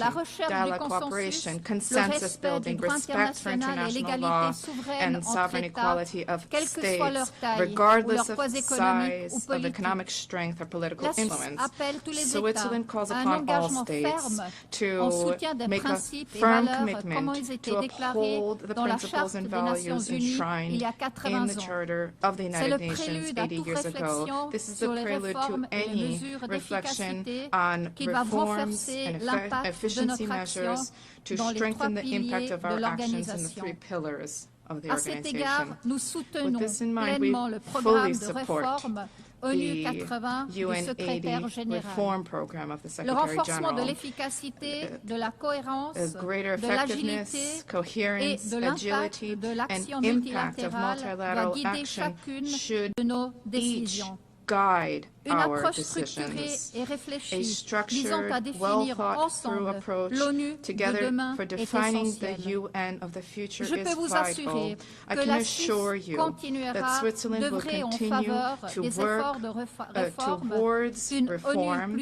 We remain committed to the reform efforts to a more effective and efficient United Nations and to sustainable multilateralism, both as a reliable host state and as a committed member Madame la state. Présidente, Excellences, Mesdames, Excellencies, Messieurs, ladies and nous ne sommes pas gentlemen, toujours dans la même situation We are qu'il y a not 80 in the ans. same situation today Nous as we sommes were en 80 plein years dans une ago. phase We critique are et le prochain in the midst chapitre of de a l'histoire critical n'est pas encore phase, écrit. and the next chapter Cela of history signifie is que nous yet to be pouvons written. participer This also activement means à that son we can écriture. play an active Je role cite in un shaping it. survivant And I d'Auschwitz, quote an l'écrivain Auschwitz italien Primo survivor, the Levi. Italian writer C'est Primo arrivé, Levi. cela peut donc It arriver happened. de nouveau. Therefore, it could Tel est happen le again. noyau de ce que nous avons This à is the dire. core Fin de of what we citation. have to say. Mais cela ne doit End pas of se quote. reproduire. But Et it en doesn't fait, have to cela happen ne doit again. pas se And indeed, it reproduire. must C'est not pourquoi les happen Nations Unies again. ont été This is créées why the il y a United 80 ans. Nations was C'est created pour ça 80 years aussi que ago, nous sommes and là this is also aujourd'hui. why we are C'est à nous de faire here en sorte que ce today. tournant de It is up to l'histoire, us to dont ensure on that parle si this souvent turning aujourd'hui, point in comme history, which is so aussi il y a often 80 invoked, ans, ouvre une as nouvelle was the case ère 80 pour de years temps ago, for meilleurs. this to usher in Gardons-nous de a new era l'arrogance et of de la better times. Let us facilité guard against et mettons-nous au arrogance and travail, complacency, chez and let us nous, get to work dans notre pays at home, et ensemble in our aux Nations countries, Unies. and Je vous together at the remercie. United Nations. Thank you. Merci. I thank on behalf of the Assembly the President of the Swiss Confederation. The Assembly will hear now an address by His Excellency Edgars Rinkēvičs, President of the Republic of Latvia. I request protocol to escort His Excellency and invite him to address the Assembly.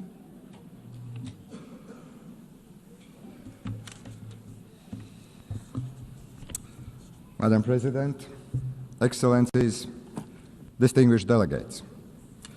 First of all, allow me to congratulate Your Excellency, Madam Anna-Lena Baerbock, on assuming the presidency of the General Assembly. You will have Latvia's full cooperation. Latvia believes that we are stronger together, stronger in advancing peace, fostering development, upholding human rights. Standing here on this world stage, I would like to congratulate us on the 80th anniversary of the United Nations. 80 years working together to build a better, more just and peaceful world. This task has never been easy, but it is our duty to persist with determination and give our very best. I want to express Latvia's gratitude for the overwhelming support for our candidacy for the United Nations Security Council. We are beginning our term next year. This is our first term. Latvia will take on this responsibility with a strong sense of duty, a duty to serve with integrity, transparency, and with a clear commitment to the principles of the United Nations. Latvia is honored to serve on the Security Council for the good of people around the world. And we will stand together for peace and resilience. Latvia's three priorities in the Security Council are: first, protect our rules-based international order. Second, advocate for women, peace and security agenda. Also protect the most vulnerable people amongst us. Third, find solutions to emerging security threats. These include climate change, hybrid threats, the challenges related to the safety of artificial intelligence. Excellencies, the world is in disarray. Before our eyes, we see blatant attempts to weaken or even to destroy the rules-based international order, the order that is rooted in the United Nations Charter.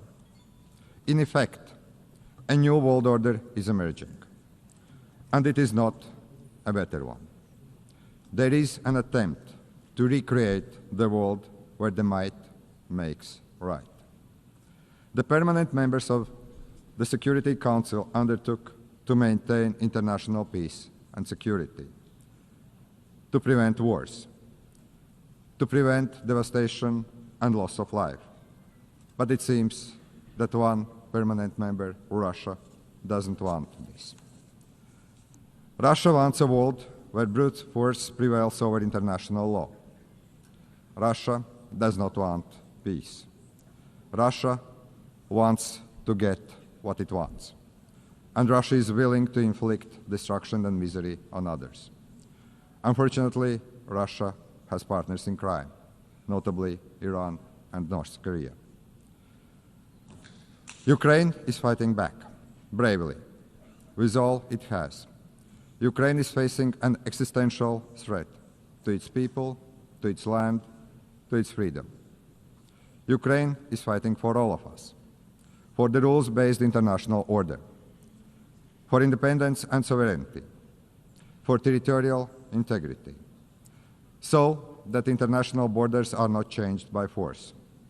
These actually are the very principles at heart of the United Nations. Latvia stands with Ukraine and will advocate for its sovereignty and territorial integrity at the United Nations Security Council. We are and we will be advocates for Ukrainian children abducted by Russia. They must be returned. We will be advocates for the Ukrainian civilians who have lost their homes and livelihoods. Latvia will use its position on the United Nations Security Council to help achieve a just and lasting peace in Ukraine. I want to express my appreciation to President Trump, President Zelensky, and my European colleagues for their efforts to achieve peace, for trying to stop the unnecessary destruction and the misery we are witnessing in Ukraine. It is our collective duty to uphold the principles of the United Nations Charter, especially when a permanent member of the United Nations Security Council openly violates them. We need no reminding that the United Nations was founded on the ruins of the World War II, to save future generations from the scourge of war, to maintain international peace and security, to protect human life. Distinguished delegates, in war, it is the most innocent that pay the highest price. It is our duty to strengthen international cooperation to tackle the escalating crisis in Gaza. The humanitarian catastrophe in Gaza continues to spiral. Urgent action is needed to end civilian suffering. Latvia condemns all terrorist attacks. Nothing can justify terrorism. We recognize Israel's legitimate right to self-defense, but it must be exercised in line with the international law, and particularly international humanitarian law. The law is there to protect every one of us. Latvia calls for an immediate ceasefire in Gaza. The terrorist organization Hamas must release all hostages. Hamas must be destroyed, as this organization is responsible for so much human suffering in the region. We need to ensure that the access to humanitarian aid in Gaza is safe and unconditional. The ongoing escalation confirms the need for a sustainable political solution, the need for a two-state solution in accordance with international parameters, the need to break the cycle of violence, to reach a just and lasting peace, a peace that addresses the security concerns and the legitimate aspirations of both the Israelis and Palestinians. Latvia is keenly aware of the ongoing conflicts around the world. We must work together to resolve the dire humanitarian situation in Sudan and Democratic Republic of the Congo. We will not look on helplessly as crises unfold. As a member of the Security Council, we will call on the international community to take collective action and to facilitate humanitarian aid, to try to end unnecessary human suffering. Distinguished delegates, we must do everything in our power to protect the most vulnerable people, especially women and children. Women and girls suffer disproportionately in times of war. We, the global community, have a responsibility to protect the rights of women and girls, to empower them, to ensure their voices are heard in peace processes. The first deportation of Ukrainian children to Russia is beyond disturbing. We call on the United Nations to do more, do much more. We will do all we can to help bring these children home. Madam President, it is not only conventional warfare that threatens peace, security, and stability. Emerging threats like climate change, cyber attacks, hybrid attacks, and the misuse of artificial intelligence are testing us on a daily basis. Our modern world is connected in ways that most of us can't imagine. Today, many countries are experiencing a growing wave of hybrid attacks, also Latvia. We have to deal with damage to undersea cables, GPS jamming, arson attacks, the Russian shadow fleets. Russia continues and actually invests in new provocations, most recently recklessly violating the airspace of Poland and Estonia. The intensity of Russia's drone attacks against Ukraine has created incidents in Latvia, Lithuania, Poland, Romania. This is the new reality. Russia bears full responsibility for these acts and also consequences. This kind of reckless behavior is a direct threat to international peace and security, and we must act to stop it before such acts spiral out of control. We must counter these threats by resilience and increased cooperation with our friends and allies. But hybrid warfare is evolving, as are emerging and disruptive technologies. The challenge is to maximize the benefits these technologies can bring, while remaining vigilant of the potential risk they pose. We share the United Nations view that we need to develop artificial intelligence responsibly, but we should not halt the progress. Artificial intelligence can promote economic growth, drive scientific progress and innovation, even improve healthcare and make education more accessible. Artificial intelligence is already part of our daily lives. We must acknowledge this reality and work to make it safer and more beneficial for the people. The governments should not take years to create regulations. We should act swiftly and do it right. As a responsible United Nations member, a future UN Security Council member, Latvia is ready to work with our partners to address these issues. Ladies and gentlemen, the United Nations has stood the test of time for 80 years. It is the primary architect of international law and protector of rules-based international order. The United Nations is not perfect, but it is the best we have, the only truly global organization. As one of UN Secretary Generals, Dag Hammarskjöld, famously said, the United Nations was not created in order to bring us to heaven, but in order to save us from the hell. But after 80 years, it is time to adjust to new realities. The United Nations must evolve to remain relevant, to be effective and fit for the challenges ahead. That's why we support the UN 80 initiative by the Secretary General. Let us work together for peace and resilience. Let us protect the rules-based international order and the United Nations Charter, because we all are better together. Thank you very much.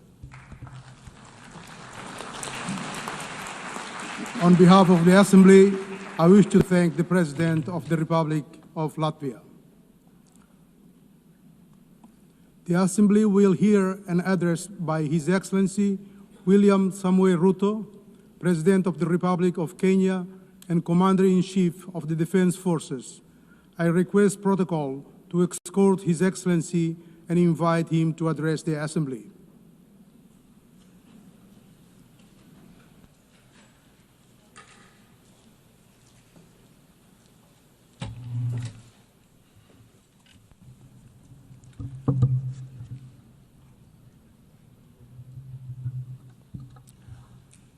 Madam President, the President of the 88th session of the UN General Assembly, Madam Annalena Baerbock, Secretary General of the United Nations, Antonio Guterres, Excellencies, Heads of State and Government, distinguished delegates, ladies and gentlemen.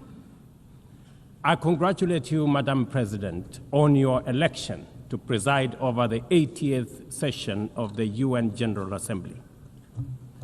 Madam President, you can count on Kenya's full support throughout your tenure as you steer the Assembly into the future.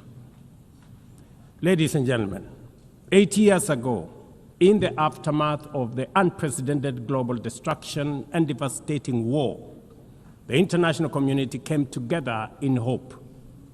They created this organization, the United Nations, as a shield against the horrors of war, as a platform for dialogue, and as a bridge to a better, fairer, more secure global community. What is often forgotten or not mentioned today is that the United Nations grew out of the failure of the League of Nations that existed between 1919 and 1945. The League of Nations did not collapse for lack of good intentions or noble objectives. Formed at the end of the First World War and as part of the Treaty of Versailles, it was humanity's first attempt to build a permanent international organization to stop aggression and war and bring nations together.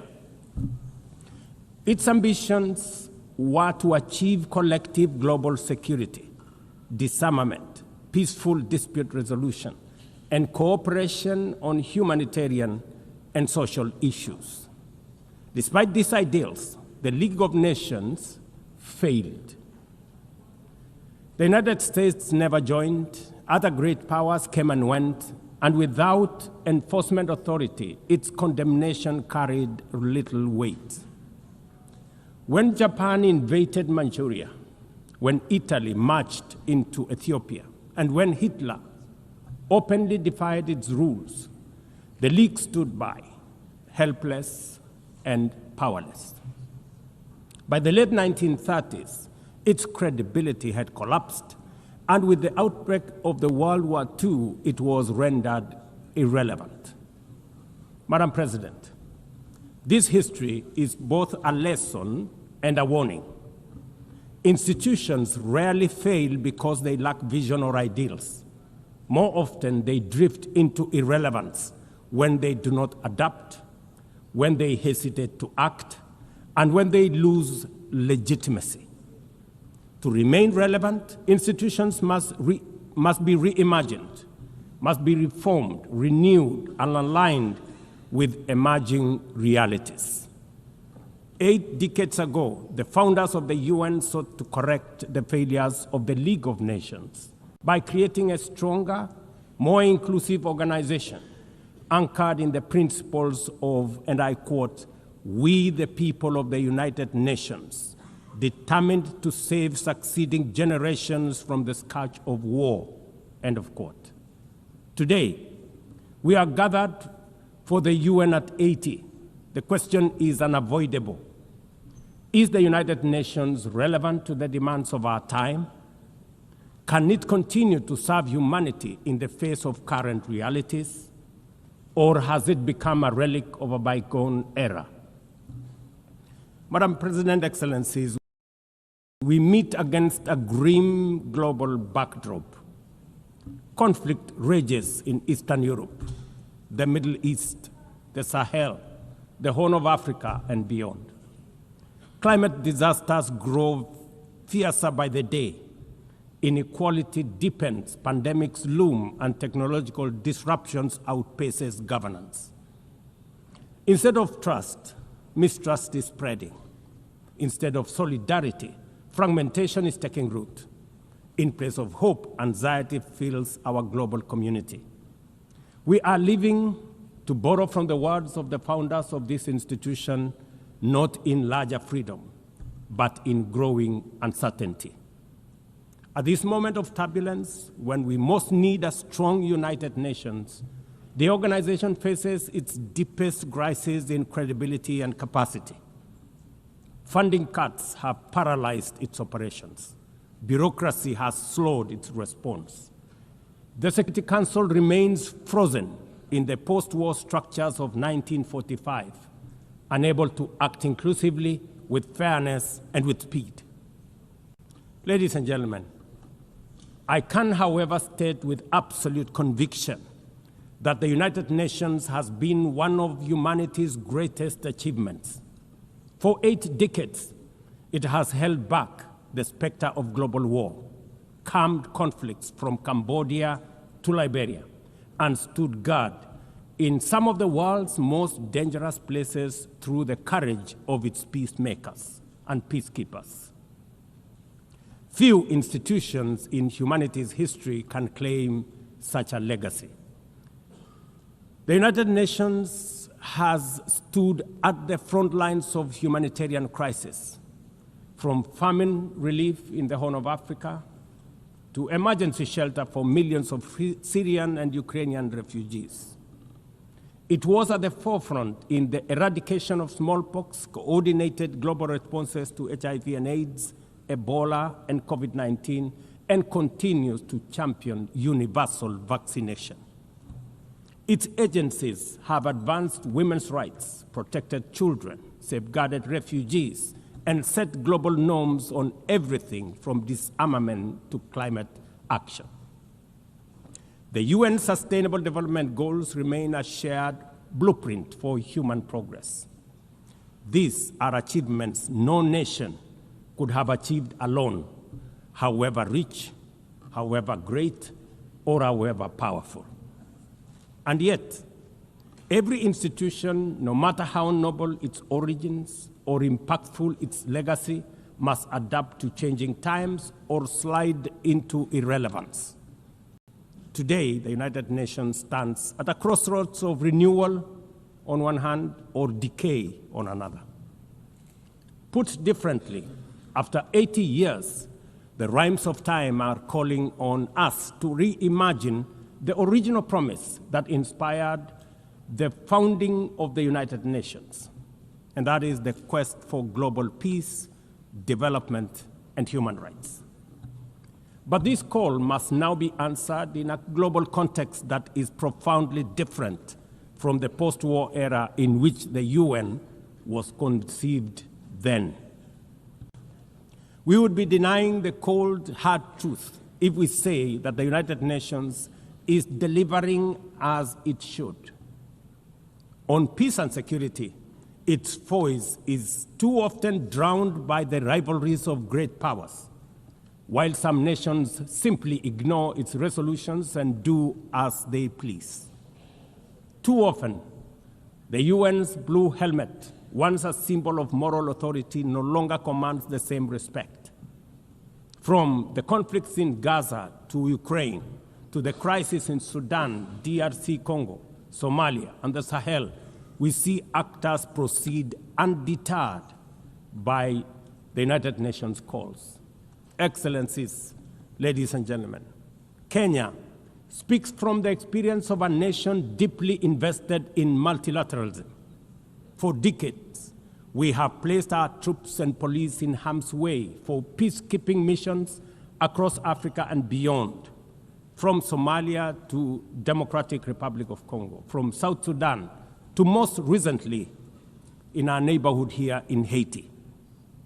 Over the past 15 months, we are proud to have led the multinational security support mission in Haiti, not because it has been easy, but because solidarity is the essence of the United Nations.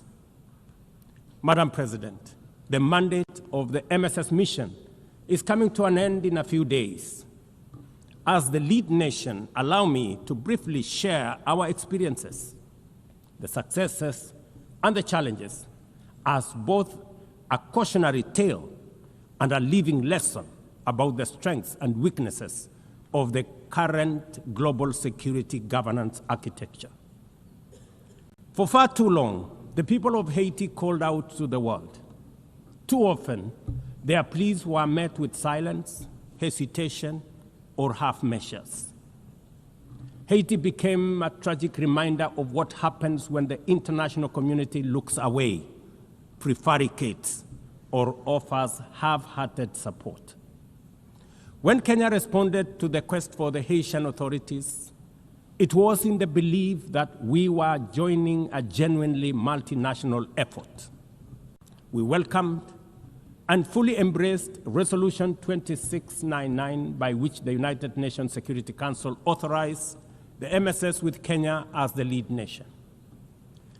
Drawing on our decades of peace support operations, we stepped forward, stepped up, and deployed our officers to confront the rampant menace of gang violence in Port-au-Prince and its environs. Madam President, ladies and gentlemen, the mission has operated in a volatile environment under enormous constraints. It has been underfunded, under-equipped, and operated below 40% of its authorized personnel strength. Our police officers have valiantly shouldered responsibilities without the full logistical support that would accompany any mission sanctioned by the United Nations. Despite these challenges, and against all odds, the MSS has delivered results many thought were impossible. The presidential palace, once under siege from gangs, is today restored as the seat of government. The police headquarters and the police training center, once overrun by gangs, are now secure, with the academy resuming the training of new police officers, over 700 of whom graduated a few months ago. Schools that have been shattered by violence have reopened, with children back in class, learning and progressing.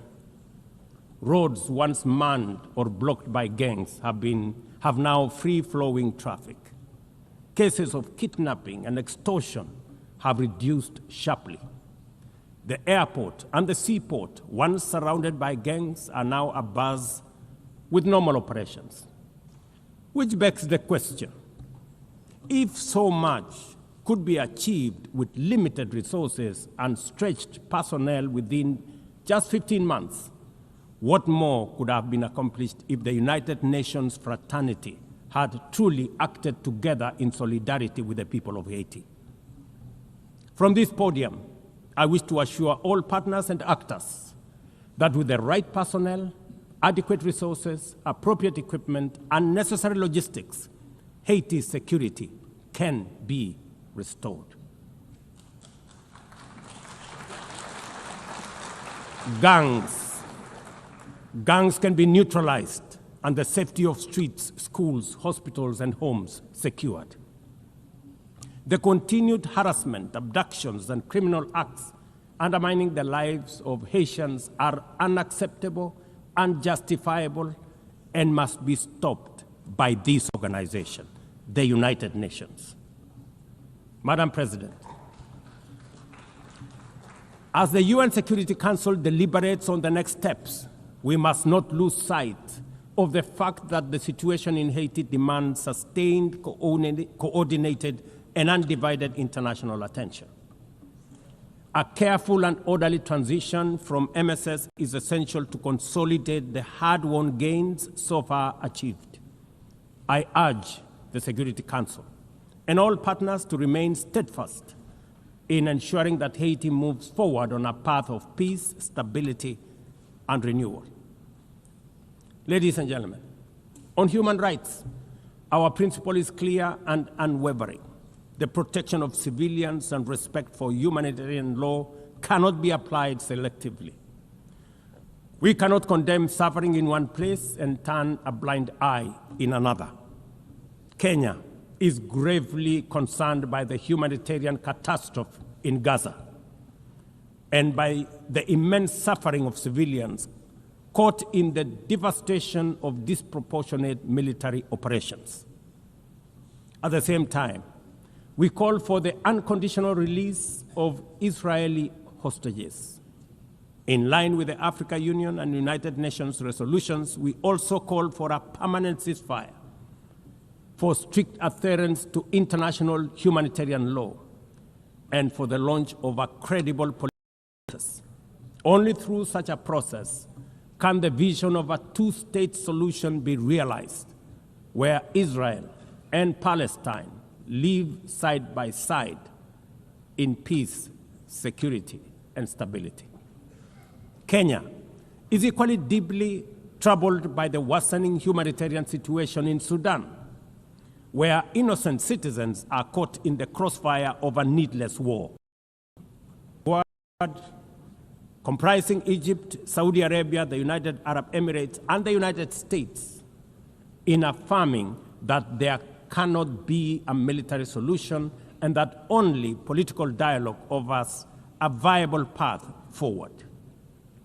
We join in urging all parties, including SAF, RSF, and the external actors, to respect Sudan's sovereignty, unity, and territorial integrity, and firmly reject any attempts to divide the country, reaffirming our unwavering support for a unified Sudan for the benefit of all its people. Excellencies, distinguished delegates, those who look to the future with a clear vision know that climate change is not only the single greatest threat of our age, so one of the greatest transformation opportunities of our time. The global stocktake has made it plain that the world is off track. Current national determined contributions are steered towards temperature rises any safe threshold. This is the difference between survival on one hand and devastation for millions across the world on the other. Kenya and Africa are not passive victims of this crisis. We are taking bold steps showing that climate action is not only possible, but can also be the foundation for inclusive growth. We are building a climate-resilient society by embedding adaptation into every sector, from agriculture and energy to infrastructure and livelihoods, to sustainable mining and artificial intelligence. This ambition is visible on the ground. Today, 93% of Kenya's electricity comes from renewable sources: geothermal, wind, solar, and hydro. We are expanding investments in e-mobility, climate-smart agriculture, clean cooking solutions, and green manufacturing. We are also pioneering nature-compatible solutions such as sustainable waste management and circular economy interventions. Africa, too, is uniting its voice. In 2023, in Nairobi, we hosted the inaugural Africa Climate Summit, where the continent adopted the Nairobi Declaration on Climate Action and Call to Action. Just 2 weeks ago, in Addis Ababa, Africa came together once more at the second Africa Climate Summit to reaffirm our commitment and strengthen our ambition for climate-positive growth. We declared Africa not just as a victim of the crisis, but as a source of solutions, with climate action driving economic growth, transformation, and job creation for our communities. Ambition, ladies and gentlemen, cannot stand on willpower alone. Implementing our new NDCs will require $56 billion. That is why we call on the global community to unlock the $300 billion agreed at Baku and to accelerate negotiations towards the new $1.3 trillion goal under the Baku-Belém roadmap. Without affordable finance and without reform of the international financial architecture, the promise of climate action in Africa will remain constrained. Madam President, in the aftermath of World War II, the Bretton Woods institutions were created to stabilize the global economy and rebuild war-torn Europe. At that time, their design reflected the power and interest of the victorious nations, who were also their primary shareholders and beneficiaries. The IMF was tasked with upholding the gold standard exchange rate system, while the World Bank was established to finance Europe's reconstruction. Both have since evolved into development finance institutions, but their structures, decision-making, and governance remains dominated by wealthy nations. Today, the global context is vastly different. The global standard collapsed 5 decades ago, and Europe has long since been rebuilt. Yet, the governance of these institutions has not kept pace with needs of a multipolar world, especially the needs of poor and developing nations. The mismatch between shareholders and stakeholders has become starkly visible. For instance, during the IMF's recent allocation of special drawing rights, 64% went to wealthy nations. Just imagine, 64%. With little need for liquidity support. They didn't need the money anyway, but they got 64%. While the poorer countries received just 2.4%. What a disconnect. The imbalance highlights how the very institutions meant to safeguard global finance stability often perpetuate inequality and instability. I have argued, and I say it again, that the current global financial architecture punishes poor countries with high interest rates and enormous conditionalities while rewarding rich nations with lower interest rates and softer lending rates. Its rules, priorities, and allocation mechanisms consistently favor those already prosperous, while trapping vulnerable economies in cycles of debt, high borrowing costs, and inadequate access to emergency support and concessional funding. It is imperative to transform these institutions into genuinely independent, apolitical global bodies that their operations are aligned with their global mandate. Such a shift would democratize decision-making, restore credibility, and allow the IMF and the World Bank to serve all countries fairly rather than reinforcing old hierarchies. But Africa is not merely waiting for external prescriptions. We are taking bold and deliberate steps to strengthen our financial independence, safeguard our stability, and accelerate our development. Kenya, for instance, fully endorses the establishment of the Alliance of African Multilateral Financial Institutions, launched with the Africa Union in February 2024. This alliance brings together our homegrown banks, Afrexim Bank, the Africa Finance Corporation, the Trade and Development Bank, Shelter Africa Re, Africa Development Bank, Africa Trade and Investment Development Insurance, and ZEPRI, institutions that embody Africa's determination to mobilize resources, finance trade, and build resilience on our own terms. At the same time, the Africa Union is championing 3 transformative institutions: the Africa Central Bank, which will issue a single currency and free our trade from dependence on foreign money; the Africa Monetary Fund, positioned to stabilize our economies and give us true financial sovereignty; and the Africa Investment Bank, designed to mobilize resources for infrastructure, industrialization, and integration that Africa needs to rise. And to complete this vision, the Africa Credit Rating Agency, one that understands our realities, values our uniqueness, and tells our story with fairness and truth, has already been established. Excellencies, as we mark the 80th anniversary of the United Nations, Africa also marks 20 years since the Ezulwini Consensus and the Sirte Declaration, the 2 historic milestones that establishes the common African position on UN Security Council reforms. For 2 decades, Africa has spoken in one voice, demanding justice, equity, and representation in the highest organ of global governance. This demand, however, continues to be ignored, deferred, or endlessly debated to the detriment of both Africa and the legitimacy of the United Nations itself. You cannot claim to be the United Nations while disregarding the voice of 54 nations. It is not possible.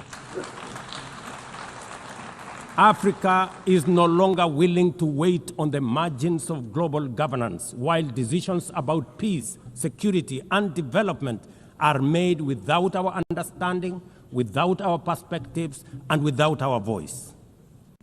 Africa's exclusion is not only unacceptable, unfair, and grossly unjust, it also undermines the very credibility of the United Nations, this organization.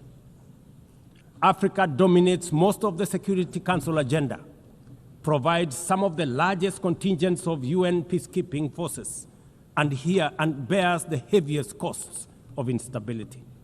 Yet we remain the only continent without a permanent seat at the main table where decisions about our destiny are made. Africa deserves, ladies and gentlemen, at the very least, 2 permanent seats with full rights, including the right to veto, and 2 additional non-permanent seats on the United Nations Security Council. The world must understand that reforming the Security Council is not a favor to Africa or to anybody. It is a necessity for the United Nations' own survival. If the United Nations is to remain relevant in this century, it must reflect today's realities, not the post-war power arrangements of 1945. Madam President, despite the stated and evident weaknesses of the United Nations, it still remains humanity's best chance at global solidarity. No other institution has the universal legitimacy or convening power of the UN. From coordinating humanitarian relief in times of war and disaster, to mobilizing the global response to COVID-19, to driving consensus on climate change through the Paris Agreement, the UN has consistently shown that the world can achieve together what no nation can accomplish on its own, however mighty or great or powerful. As Dag Hammarskjöld, the UN's Second Secretary General, once observed, and I quote, "The United Nations was not created to take humanity to heaven, but to save it from hell." End of quote. That mission is as urgent today as it was 8 decades ago. At a time when conflicts are multiplying, when climate change threatens every economy, and when inequality is widening, the need for a functioning, credible, effective, and a multilateral system has never been greater. It is through the UN that nations have pooled resources to vaccinate billions of children, to protect refugees from through the work of the UNHCR, and to keep the peace in more than 70 missions across the world. Without the UN, these achievements, modest though they may sometimes seem, would not have been possible. That is why we must resist the temptation to give up on the UN or abandon it. We must make it fit for purpose, reform its structures, strengthen its mandate, and ensure its decisions reflect today's realities rather than the geopolitical map of a bygone era.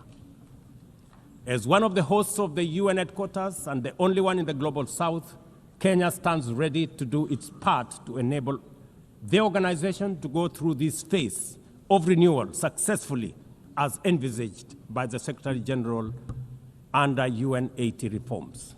In conclusion, Madam President, ladies and gentlemen, the 80th anniversary of the United Nations must be more than a commemoration. It must be a turning point for the organization. Let us seize this moment to reimagine and rebuild the UN into a body that commands legitimacy, responds with speed, and delivers justice for all. I thank you, and God bless you. On behalf of the Assembly, I wish to thank the President of the Republic of Kenya and Commander-in-Chief of the Defense Forces. The Assembly will now hear an address by His Excellency Santiago Peña Palacios, President of the Republic of Paraguay. I request protocol to escort His Excellency and invite him to address the Assembly.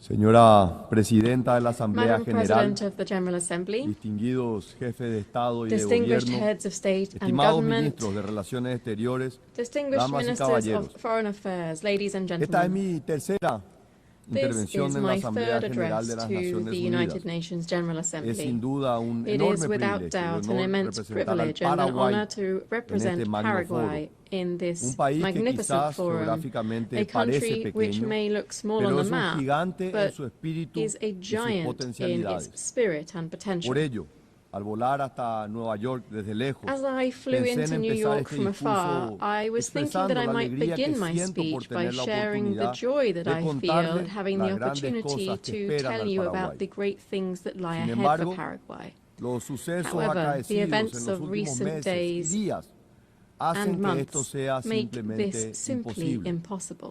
En su lugar, penosamente debo empezar Instead, recordando la anécdota with regret, del I gran must historiador begin by alemán recalling Theodor the Mommsen, anecdote of the quien, great al German recibir el premio historian Nobel en Theodor Mommsen, 1903, who, upon receiving the pidió a Nobel su Prize público que in no aplaudiera 1903, tras su discurso asked de his audience aceptación. not to applaud after Los his tiempos, acceptance speech. dijo The apesumbrado, times, he said son demasiado sorrowfully, graves are para too eso. grave for that. Los años siguientes confirmarían The plenamente years su that intuición. followed fully confirmed his Creo intuition. que exactamente lo mismo puede decirse I ahora. believe exactly the same En thing can be efecto, said today. en estos días hemos Indeed, visto que in el mal, recent times we la have witnessed that ideologización evil, radical la intolerancia, son ideologization, desafortunadamente reales intolerance y están are enraizados en unfortunately ciertos real and sectores de embedded nuestras in sociedades. certain sectors of our societies. Todavía estoy conmocionado y I también triste y remain afligido shaken, por las saddened and imágenes chocantes distressed de by dos the cobardes e shocking images of incomprensibles two atentados cowardly and políticos. incomprehensible Primero, political la attacks. intolerancia, el First, odio, se intolerance llevaron and la vida de hatred, un which gran ser took the humano, life of a great Miguel human Uribe, being, el Miguel precandidato Uribe, the presidencial Colombian colombiano, presidential quien fue asesinado pre-candidate en who was público assassinated durante in un public recorrido en while una plaza. touring a square, Los while fantasmas de la on a national violencia tour. que Ghosts pensábamos era of cosa del violence, which we pasado para thought were a nuestros thing of hermanos the de Colombia. past for our Segundo, Colombian brothers and vimos que un sisters. joven soñador, Charlie Second, Kirk, we saw a era young dreamer, miserablemente Charlie arrebatado Kirk, de who su was esposa miserably y dos torn hijos from his por wife un and two único pecado: children for one sole defender sin, sus convicciones defending y his los valores con convictions and gran values elocuencia with y coraje. eloquence and courage. Ambos, en lugar de acudir a la violencia para Both men, imponer sus ideas, rather than resorting to recurrieron violence al to método impose más their cívico y ideas, pacífico chose the most posible: civic and peaceful el debate method libre, possible, abierto, free, franco, open and frank sin debate, eludir las without posiciones evading controversiales, controversial pero positions, siempre yet en el marco del always respeto. within a framework of respect. La respuesta ominosa, macabra, The nos ominous, tiene que macabre despertar de nuestro response somnoliento must awaken us estado from de our slumber complacencia. of complacency. Queridos amigos, Dear nuestros friends, valores, nuestra forma de our vida misma values, están en peligro. our very way of life La idea de are la at risk. democracia, The idea of venerable democracy, y genial creación that del venerable and genio brilliant griego, creation of que nos Greek permite genius, un which modus allows vivendi us to have a pacífico, peaceful a modus pesar de nuestras vivendi diferencias, despite our se differences, encuentra hoy en riesgo. is currently Por ello, en tiempos en los jeopardy. que la oscuridad busca Therefore, apagar la in luz, times when debemos darkness tomar seeks to posición. extinguish the light, we must take a No es stand. tiempo para tímidos, señores. This is O no time estamos to be del lado timid. correcto de Either la we paz y stand la on the razón, right side o of peace estamos and con la reason, violencia or we y la stand with intolerancia. violence and intolerance. Nuestros hijos y nietos no Our olvidarán qué children and actitud grandchildren will hemos not tomado forget ante el the enorme stance that we desafío que took when enfrentamos. faced with the immense challenge Por eso before quiero us. ser muy claro con ustedes. That's why I wish to be La very clear violencia with you. política es inmoral, Political violence is intolerable immoral, y intolerable, profundamente and dañina. profoundly harmful. Debemos rechazarla sin We must matices. reject it Por without eso les equivocation. pido que digamos alto y So fuerte let's say no al loudly odio, and clearly, no a la no to violencia, hatred, no to violence, no al and no autoritarismo. to No authoritarianism. debemos subestimar la gravedad de lo que está We ocurriendo. mustn't underestimate the Estos no gravity son of what's casos happening. aislados. These aren't Son isolated patrones events.